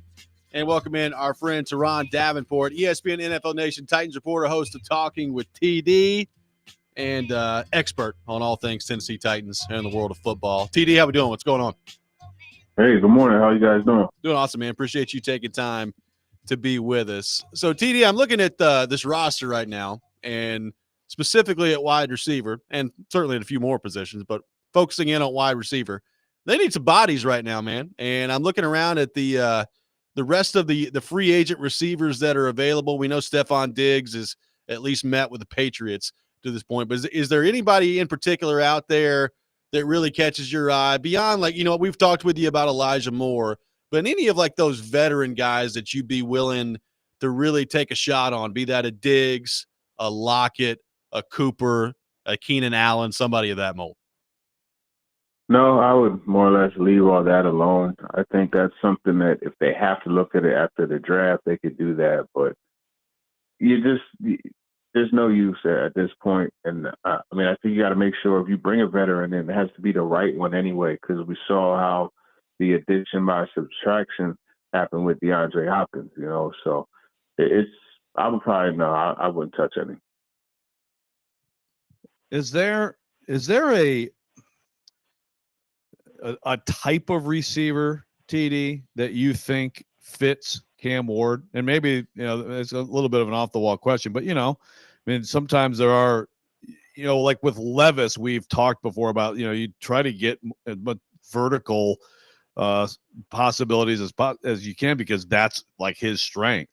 Like when you watch Cam Ward, and obviously with Restrepo, there was a great chemistry, but is there a type of receiver, I guess it would be more in this draft, that you think that would fit him? No, I don't think you need any particular type. I mean, he could throw the short timing pass for the guy to catch him and get yards after the catch. He could throw the vertical. He could throw the deep in breaking. So I don't think you need a particular receiver, or, you know what, I answer it this way. One that gets open. That's probably the best way to put it. TD, I heard you on with Jared yesterday, and you were talking about Kyle Kennard from South Carolina. And I think it just kind of drives home. I really like this year's edge rusher class, whether it's Kennard. I mean, you talked about Jack Sawyer that you could find a little bit later in the draft as well. So when you look at like the depth and the quality of this class, realistically, like how far down do you think it could go in terms of options for the Titans, where they could land a guy that could come in and be an impactful player for them as a rookie, knowing that at the moment they don't have a third-round pick? Yeah, I mean, if you're going to get an impactful pass rusher, you're going to have to do it, within the first couple rounds. I mean, that's usually how it works. But, I mean, sometimes you find a guy later. But I would say probably, at 35, when you're looking at those, as I mentioned, Donovan Ezeraku, Kyle Kennard, a bit later, Landon Jackson. And, it comes down to like, okay, do you just kind of land on a guy that just happens to fit perfectly and has some talent? That's really what it comes down to. And typically, those things happen in the first 2 rounds when it comes to pass rushing. So I think this is going to be a weekly, question of everybody, anybody who covers the Titans, it's like, I think we all have this presumption of Cam Ward, but I still, I'm keeping the light on flickering to the idea that someone out there says, okay, how about this? I mean, we heard Schefter talking about like apparently Cleveland, really wants Cam Ward. Obviously the Giants have been mostly the team that we've talked about. Do you think, TD, that it's possible that the Titans could be swayed to move off one? Yeah, I mean, I think you give them a deal that is just one they can't refuse. I don't see why they wouldn't, but it does appear that Cam Ward is the direction. But again, like there's a degree of, hey, make a deal and they'll do it. TD, you've brought up Dante Thornton, and I know you had him on Talking with TD this week. Obviously Tennessee fans around here have watched him play a lot, and the speed is unbelievable that he brings to the table. There's the thought, and people talked about this with Jalen Hyatt as well, about, the route tree at Tennessee, and, does that slow guys down? And do you have to, is it a big process to learn that at the NFL level? What do you make of that idea? And looking at Thornton and the way that he played at Tennessee and his film, how much of an impactful player do you think he can eventually be once his skill set is honed at the NFL level?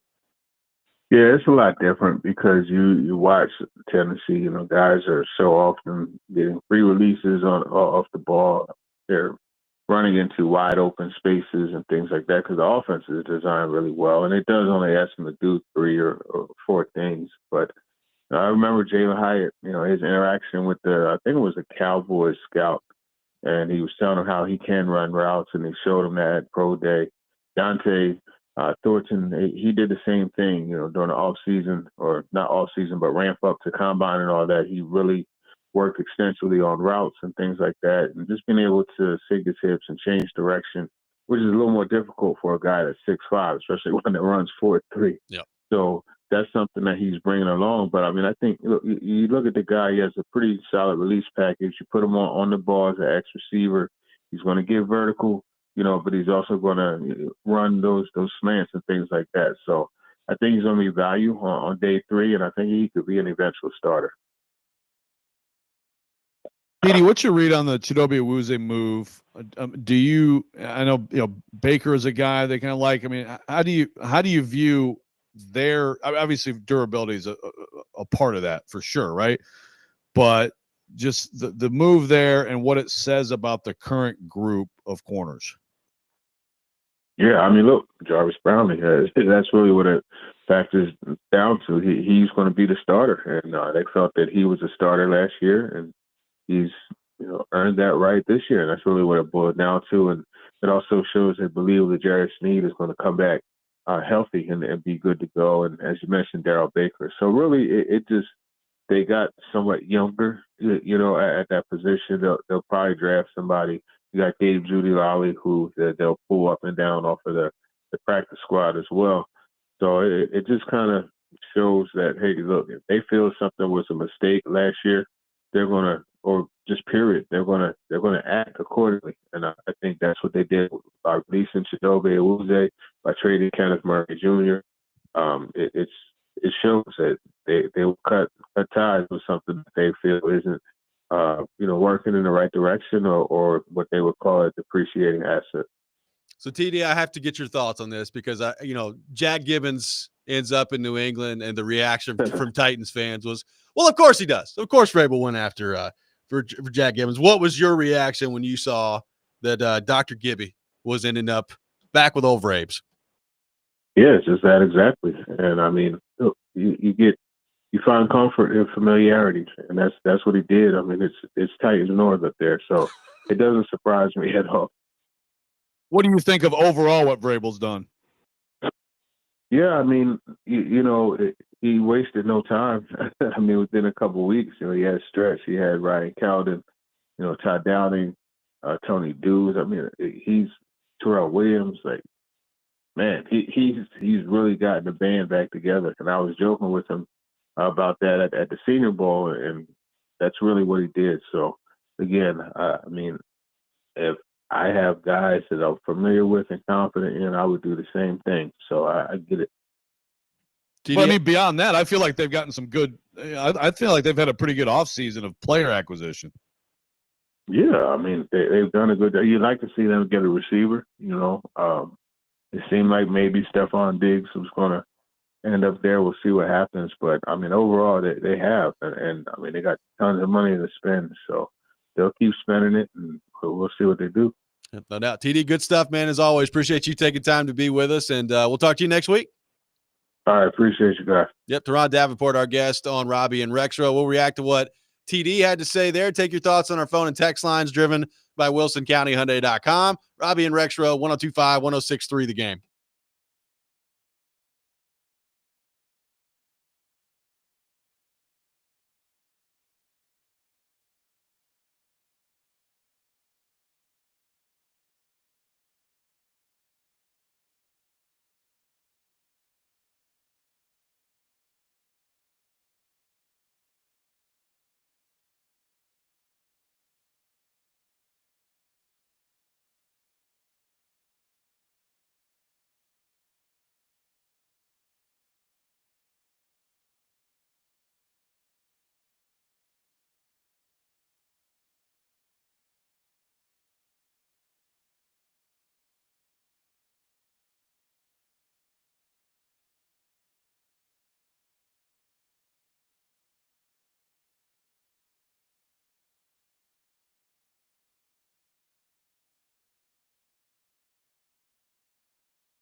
Welcome back in, Robby and Rexrode, 102.5-106.3 The Game. Taking your thoughts on our phone and text lines driven by WilsonCountyHyundai.com, 615-737-1025. Tune in later today to 102.5-106.3 The Game for Vanderbilt baseball as the Commodores host Texas A&M.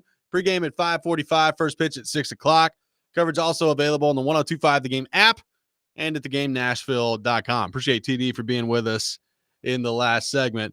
Joe, a lot of people in the text line, we're going back to the Luther Burden conversation earlier, that don't think there's any way whatsoever that Luther Burden is going to be available at 35 for the Titans. I would tend to agree with that, although I am seeing more and more of the mock drafts that don't have him in the first round, which is very interesting to me. I mean, I've always thought Luther Burden was a really good player.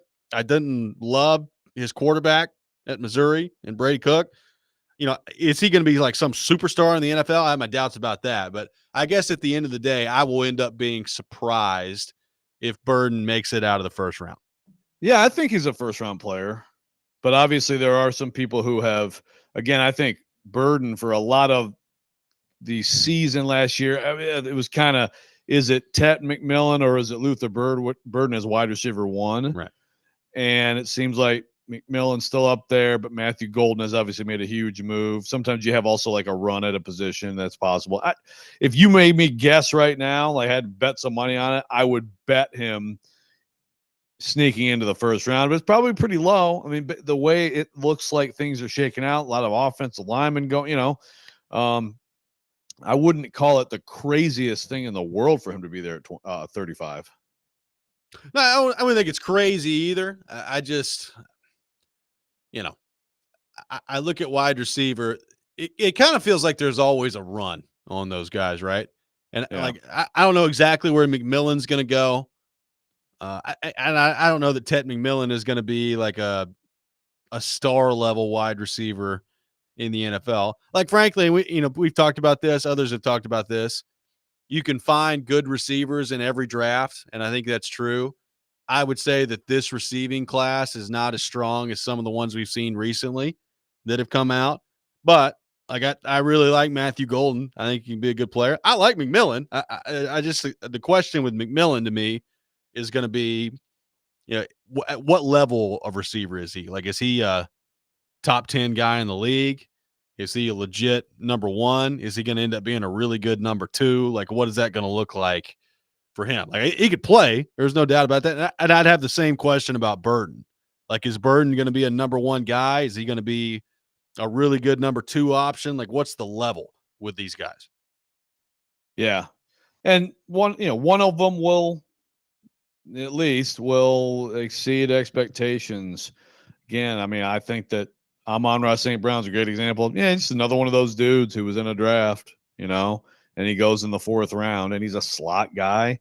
And I think that he's probably a top 5 receiver in the NFL, or close to it.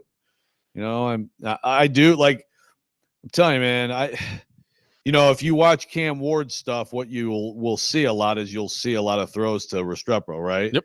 I think he's freaking good. I really do. And I feel like he's one of those guys who's not going to go in the first round, I don't think, but is going to end up being a real steal for someone. So, again, it's like, I know it seems like such a college-y idea to, like, oh, yeah, let's draft the quarterback and let's get his receiver too. It's like so doomed to fail, And yet, I think that that could be really good. And I think wherever that guy goes, I think he's going to be a playmaker in the NFL.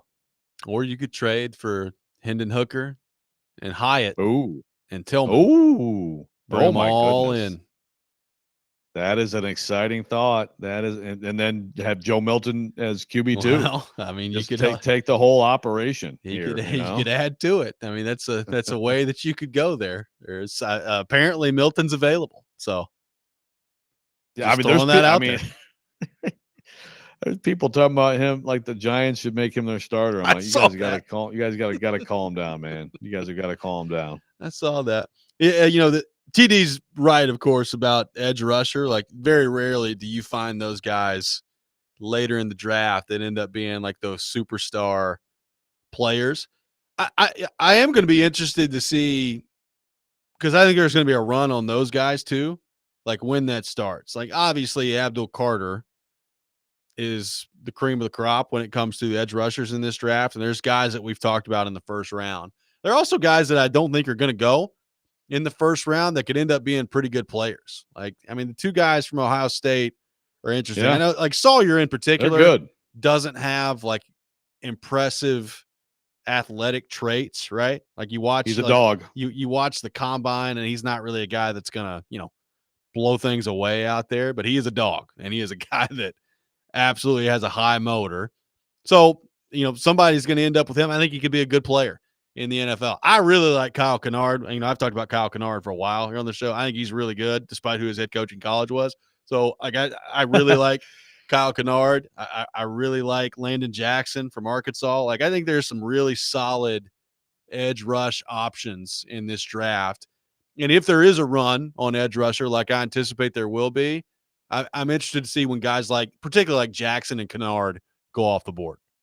Yeah. Skirton, who I'm terrible with his name, but certainly a talented guy. LD McMinnville asking about where Restrepo's expected to go. So I'm looking at our big board at the Athletic. Trey Harris, someone mentioned him. Yep. Certainly. Yeah, I'm looking at Restrepo, and I'm looking at I'm going down to 90. So, if that's the case, you're talking about a guy who probably goes somewhere in the third round. Titans don't have a third round pick, but is it possible that a guy like that gets to the top of the fourth? I'd be shocked. I would be shocked if that were the case. And look, I could be wrong. I mean, it's, you do have to be careful sometimes watching college players and understanding the competition. The ACC was not great this year. The ACC is not really great in any sports anymore. Have you seen him in this NCAA tournament, by the way? So, but I don't know, man. Watching him play, I feel like he is a real dude. So 90 on our big board. I'll be very interested to see if he's drafted above or below or right around that. So TD's talked with us about Dante Thornton out of Tennessee. And Joe, he's a really interesting guy because he can run like the wind, and we've seen that. I mean, he averaged 25-4 a catch last year for Tennessee. Problem is, you look at his production, and it's not great. Like his first year at Tennessee, he had 13 catches for 224 yards and a touchdown. Last year, he had 26 catches for 661 and 6 touchdowns. He made some huge plays for Tennessee last year. He made a gigantic play in the Oklahoma game, in the Vanderbilt game. Like he's a big play guy.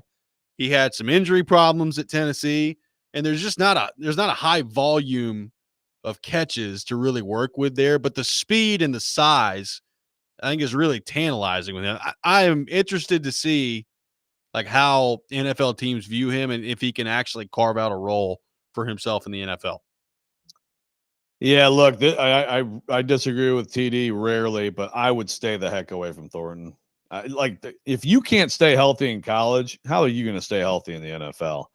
And it's also this is a problem with with this offense at times is there's, and TD mentioned it, you got free releases. I mean, this offense, you got on one side of the field, half the time you just take 3 steps and stand and watch the other side of the field. I mean, it's like, I mean, if you can win with your offense, do that offense. But there is a huge adjustment for receivers coming to the NFL. And I just feel like, yes, he made big plays, and they have those choice routes where you read the coverage and you run a go or you run a comeback. And he runs a go and he's fast and he makes plays. Between the durability and just some of the questions about the route tree and the different things you have to do as a receiver, I would stay away from him. But it'd be fun to see him come in the league and make plays. He definitely has the speed.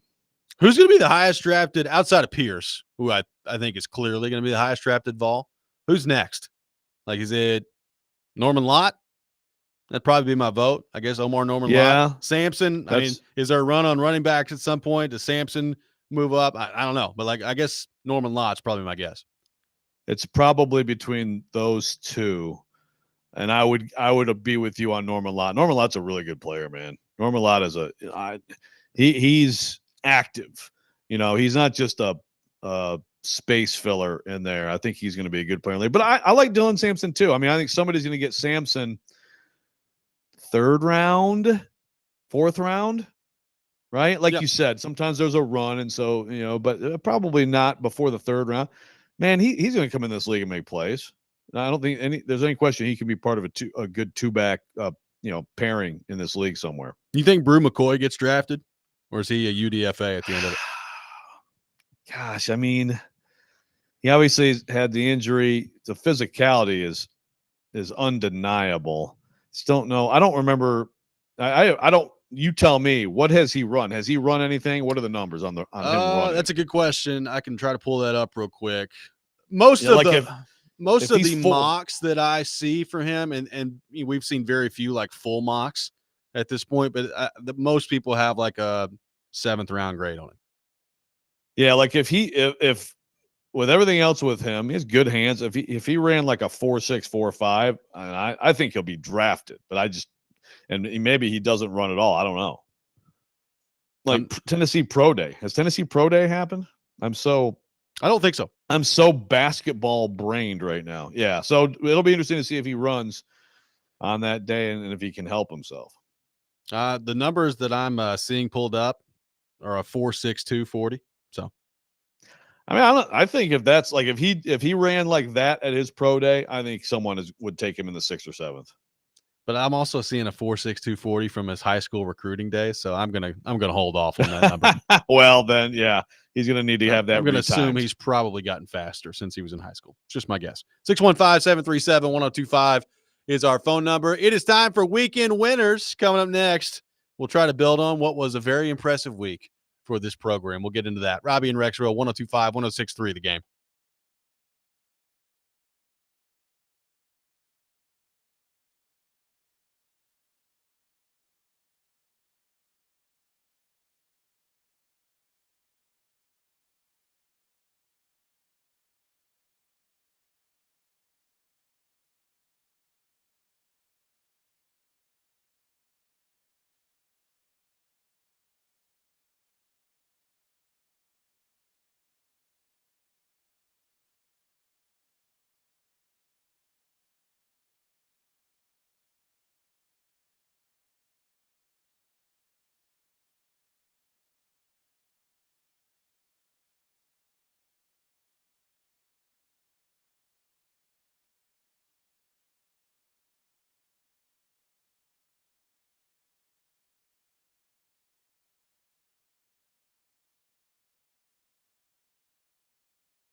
It's time to pick some winners. We hope.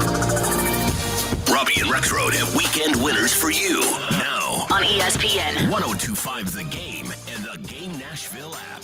It is time for weekend winners here on Robby and Rexrode.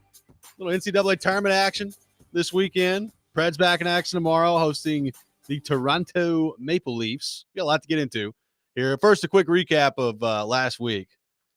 Your boy, Robbie Stanley, 6-0 with his lock last week. A perfect week. Oh, boy. In the competition. Joe Rexrode also doing very well. 4-2 with his lock. Boom. So limiting the damage done by my 6-0 week. Keyser 3-3. No lock for Keyser. But all in all, an excellent week for the Robby and Rexrode program last week, Joe, in the competition. Absolutely. Well done on this. A very rare thing, the perfect week. So you are coming back strong, and you might be the person getting that free pizza after you buy the last one. Yeah, speaking of, at some point, I guess needs to happen. Of course, Rexrode probably needs to be in town for that to happen. The overall standings. That would help. I'm in first place, 16-8, 3-1 on my locks, 19 points. Rexrode 13-11, 3-1 on his locks, 16 points. Keyser 11-13, 2-2 on his locks, 13 points in the competition. We begin, Joe, with Vanderbilt and St. Mary's, not to be confused with Mount St. Mary's, who is also playing today. A lot of St. Mary's in action. Vanderbilt taking on St. Mary's. St. Mary's is a 4.5-point favorite in this one. I'm going to start on this. I'm going St. Mary's. I've had a feeling all week that St. Mary's is going to win. You know, I don't love the 4.5-point line because I think it's going to be really close, but I think I'll go St. Mary's to just barely cover that spread and pull it out. So I'll go St. Mary's minus the 4.5. Rexrode, your pick between Vanderbilt and St. Mary's. Speaking of St. Mary's, you know, giving up sweets for Lent, but I did have like 4 like protein bars, chocolate peanut butter. That doesn't count. I just want you to know. It's healthy. That's right. Those are protein bars. Yeah, I'm going Vanderbilt. I think Vanderbilt is going to win a very close game. I think they're going to reset here. They're going to get Hogard playing well, creating for people, and Jason Edwards is going to be a name we're talking about today as a dude in this tournament who can absolutely get buckets. Keyser, St. Mary's favored by 4.5. Yeah, I feel good about Mark Byington in his first appearance at the dance with the Doors. Give me Vanderbilt. Going with the Doors. UCLA and Tennessee tomorrow in the round of 32. Tennessee is a 4.5-point favorite in this one. Joe Rexrode, we start with you. After watching UCLA last night, this is a very dangerous game for Tennessee. I think Tennessee is going to win a great game, but I think it's going to come down to like final possession type stuff. And when the Vols win by 14, everybody can laugh at me Monday. I'm taking UCLA and the 4.5, and I'm picking Tennessee to win by 2. Nick Keyser, Vols by 4.5 against UCLA. Yeah, I'm going to go with the Vols as well. Hopefully we don't have a very auspicious clean sweep here, but you know, I just picked UCLA, bro. Well, I mean, just in terms of like thinking of it being a close game, I know what you picked, but I do think Tennessee wins it in a close game as well. I'm going UCLA. I'll go UCLA plus the 4.5. Joe, I'm gonna be honest with you. I got a bad feeling about this one. I've had a bad feeling about it since the game ended last night. Doesn't mean anything because, as we know, my college basketball skills can be lacking at times, but I got a bad feeling about this game. I get it. Like UCLA has a lot of good players and a good coach. Like they just sort of at times this year they've been really good. They beat Michigan State. Like they have some really good wins, and they have some weird losses where their defense disappears. It's a fascinating game. The Leafs coming into town tomorrow to take on the Preds. Keyser, we begin with you. Who wins, Toronto or Nashville? Yeah, maybe Ryan O'Reilly turns it on against his former team. I don't know, but he was definitely sad last night. But I am going to go with Toronto on Saturday, and I'm going to lock down on this game as well. The losing streak will pile on. Joe, I'm going Toronto, and I think since we've started weekend winners, I've not missed a single Preds pick yet. Not one. So I'm going Toronto. Rexrode, your selection. See, I was going to make it my lock too, but I mean, now I kind of feel bad making it my lock, especially since Nick's in last place. Do whatever you want. But yeah, it's well, you know, it's all right. I mean, I'm definitely going Leafs, so we're all going Leafs. I'll hold off on the lock. Okay, we go to the individual portion of the program. Rexrode, your first individual selection. So Oregon women and Vandy women today in a 7-10 game, and Tennessee women also play today. It's an insane day of basketball locally. Vanderbilt is -5.5. I think they're going to beat Oregon by double figures. Give me Vanderbilt to make. Yeah, no, hold off. I'm going to hold off on that one too, but give me Vanderbilt. Going Vanderbilt -5.5 today against Oregon. Nick, your first individual selection. Yeah, I'll make it quick. I thought of that game as well. Jake Lyman on the call. He's been part of a fantastic run this year, so stay tuned for that coverage. But yeah, I'm going to go with Vanderbilt over the Ducks. Give me Memphis +1.5 against Colorado State and make it my lock. Guaranteed. Memphis, the 5 seed, a 1.5-point dog against Colorado State. Joe, I really need this to happen because I have Memphis to the Final Four in my bracket, which is stupid. Oh, boy. But I've got it. So give me Memphis plus the 1.5 and make it my lock in the competition. Nick, your second individual selection. Yeah, part of the branch in my bracket. I would like to see Alabama. They are favored 22.5 points over RMU, the Fighting Brooks Brattons, I guess. But yes, give me Bama over Robert Morris. When Bama -22.5 against Robert Morris. Joe Rexrode, your second individual selection. So we talked earlier on the show, and by the way, I like the Memphis thing, man. The Mountain West right now is not playing well, so they're getting exposed a little bit. Memphis got to be feeling disrespected as the underdog there. We talked earlier in the show about Gonzaga, how dangerous they are, and I believe that. Like you saw it yesterday, they got a lot of good players, but they're playing Houston. Houston's -4.5. Dude, Houston is a wagon. And I hope we get Houston, Tennessee. I think it would be an amazing game if those teams are both playing at their best. But give me Houston against Gonzaga -4.5. Make that my lock. Guaranteed. Lock it down on Houston -4.5 against Gonzaga. Give me the Denver Nuggets +1 against the Blazers. Nuggets have some guys out of the lineup right now. I don't care. They're going to win against the Blazers without those guys. Give me the Nuggets plus the 1. Rexrode, your final individual selection. So I picked McNeese and High Point in my bracket yesterday. High Point had a chance. McNeese, absolutely. I mean, Clemson looked like a junior high team trying to go against them. They did make a run. It ends up looking like a close game, and they made a run. Give them credit, but McNeese wins. I'm working last night. And I'm seeing you and Caroline having this huge argument on Twitter with Nate about our guy Will Wade. But Will Wade, hey man, he's still coaching McNeese. It's still his university right now. Yeah. And I tell you what, I must say it's refreshing to me to see a dude who's like, yeah, I'm talking to NC State. Yeah, I told my guys I'm probably going to NC State. Some of them are going to come with me. Sure. Give me the honesty. And give me McNeese with +5.5. I think McNeese wins outright and goes to the Sweet 16. Going with McNeese +5.5 coming up tomorrow. Give me the Columbus Blue Jackets +1.5 tonight against the Pittsburgh Penguins. Columbus got to have it. So give me Columbus +1.5 against Pittsburgh tonight. Keys are your final individual selection. Yeah, after taking down Texas, Xavier, I think they could win another one. Then they're facing off against Illinois. Xavier is a +3.5 underdog, but I think Xavier moves on. So Xavier plus the 3.5 against Illinois. Keyser's got to win it outright too. I like it. That's some good stuff. Watch out for those Musketeers. Yep. Got to watch out for the Musketeers. That's the one part of the bracket right now that I've got perfect is that Midwest bracket. Nice. Rolling so far. Because everybody go. cares about my bracket, Joe. I don't think we've talked enough about our brackets today. Maybe we should finish have. the show and go through every single pick next segment. You didn't even get to ask Jared that earlier. Well, he wouldn't shut up. We couldn't get to all the questions we had for him. I wonder if he had Louisville getting destroyed on his bracket. 615-737-1025, our phone number. One more segment coming up next. We'll look ahead to a very busy weekend in the NCAA tournament. Robby and Rexrode, 1025, 1063, The Game.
Robby and Rexrode brought to you by First Horizon. Big bank muscle, small bank hustle. Visit firsthorizon.com/get it all. Tune in all day today for updates of the NCAA basketball tournament presented by Toyota. Fuel your adrenaline at Toyota.com. Toyota, let's go places. Also brought to you by thenewcumberland.com, Twin Peaks, and Bet365. Taking your thoughts on our phone and text lines driven by WilsonCountyHyundai.com. Joe, Tennessee wins yesterday in the men's tournament. Vanderbilt, men and women, in action today. A very busy weekend of basketball coming up this weekend. What has your eye the most today as we head into day number 2 of the men's tournament today, and Vanderbilt women and Tennessee women getting underway today as well? Yeah, well, again, I expect Vanderbilt women and Tennessee women both to win, and then you get into tougher games that are essentially road games where you get the Sweet 16. So it could be tough for both of them to make the Sweet 16. Although I actually, in my bracket on the women's side, I have Tennessee beating Ohio State. So so we'll see how that goes. But today on the men's side, again, we've talked about the locals. I think Vanderbilt and Lipscomb both. Vanderbilt, I think they're going to be in a grinder, and I think they're going to win. And Lipscomb, Lipscomb has to have a magical shooting performance. I mean, look, on the defensive side of the ball, even with Keyshawn Gilbert out, I mean, there's some matchup issues for Lipscomb, as you would expect, for a team matching up with a team that high in the bracket. But there's a very good offensive team, a lot of shooters, space the floor, and that's the type of team that can cause trouble in this tournament. So I think they have a real shot. Most intriguing game of the day, I'm going with North Carolina and Ole Miss. Well, there's a lot of discussion about North Carolina, obviously, heading into this thing. They win in the first 4. It's been an interesting start for the SEC. Like, Missouri goes down, Georgia gets smoked by Gonzaga, Texas doesn't get out of the first 4. Alabama plays later today. We'll see, what happens on that front. They're going to probably smoke Robert Morris, but we'll see if Robert Morris can keep it a game. But I think most intriguing game of the day, Joe, to me, besides our local teams here, would be Ole Miss and North Carolina. Can Ole Miss put together a run here, or is North Carolina just going to listen to all this noise, Joe, about how they don't deserve to be in here and just ride that towards a run to the Sweet 16? Yeah, super fascinating game, no doubt about it. And we could be down to Duke in the ACC only by dinner. Yep. With that one, it should be that's a big game. The SEC 4-3 right now.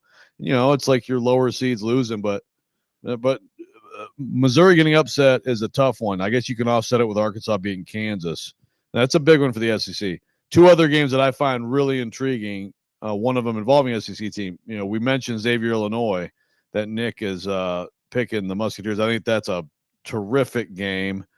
I mean, Illinois, if they play at their level, I like them a lot in that game, and I like them to, really give Kentucky an issue if that's the meeting in the round of 32. But we'll see. They're very Jekyll and Hyde. And the other game is Oklahoma-UConn. Everybody is just penciling UConn in to give Florida. I mean, there's a reason they're an 8 seed and they're 23-10. They have flaws, and Oklahoma has one of the most exciting players in this tournament, Jeremiah Fears, younger brother of Michigan State point guard Jeremy Fears. Jeremiah Fears is going to be a first-round pick. That's a big deal for the SEC too, and I feel like that's one of those games that everybody is completely sleeping on the Sooners just because UConn won the last 2 natties and Danny Hurley and all this stuff. Like, that team is very beatable. All right, bigger upset possibility in your mind tomorrow. Creighton taking down Auburn or Gonzaga taking down Houston? Creighton taking down Auburn. I'm going to tell you right now, and I'm writing about this some today from here. If Creighton plays like it did yesterday and Auburn plays like it did yesterday, Creighton will kick Auburn's butt tomorrow. Now, I'm not saying I expect that to happen, but Bruce Pearl is getting fed up with his team. They're not playing with energy. They're not playing with focus. They're just throwing up early shot clock shots just because it's like a my turn shot. I don't like the vibe at all from Auburn, and they need to shake it up dramatically right now if they're going to win this game. Creighton has a terrific point guard in Stephen Ashworth, who has unlimited range. They obviously have the 7-footer in Kalkbrenner inside, but Jemiah Neal had 29 yesterday, destroyed Louisville. Their wing, who when it comes down to it, they can put the ball in his hands and just let him go make a play. Auburn is better, but they need to wake up and start playing Auburn basketball again, or they're going to be out of this tournament. By the way, Stillman, the culprit is apparently Jerry Eves, who was a point guard for Denny Crum winning a national title. So, Jerry Eves, all due respect to you, sir, go give your coach a hug and don't do it at a press conference. We don't need a press conference hug. What's on the docket for you today? You hanging out with your best friend, Zakai Ziegler, today? Oh, you better believe it. Zakai and Auburn and Stephen Ashworth, all 4 teams this afternoon have long media sessions. So, but yes, I will absolutely get some more quality time with Sakai. Coach, can you talk about your rest opportunity and your schedule today? We'd really like to know more about it. Schedule is maybe the greatest. That's my favorite. Are you trying to say nice. Schedule? All right. Cool. Schedule. Joseph, have a fantastic weekend. Enjoy the basketball. Thank you. You guys too. We will see you guys on Monday. Chasing Big Joe coming up next. You're listening to 102.5.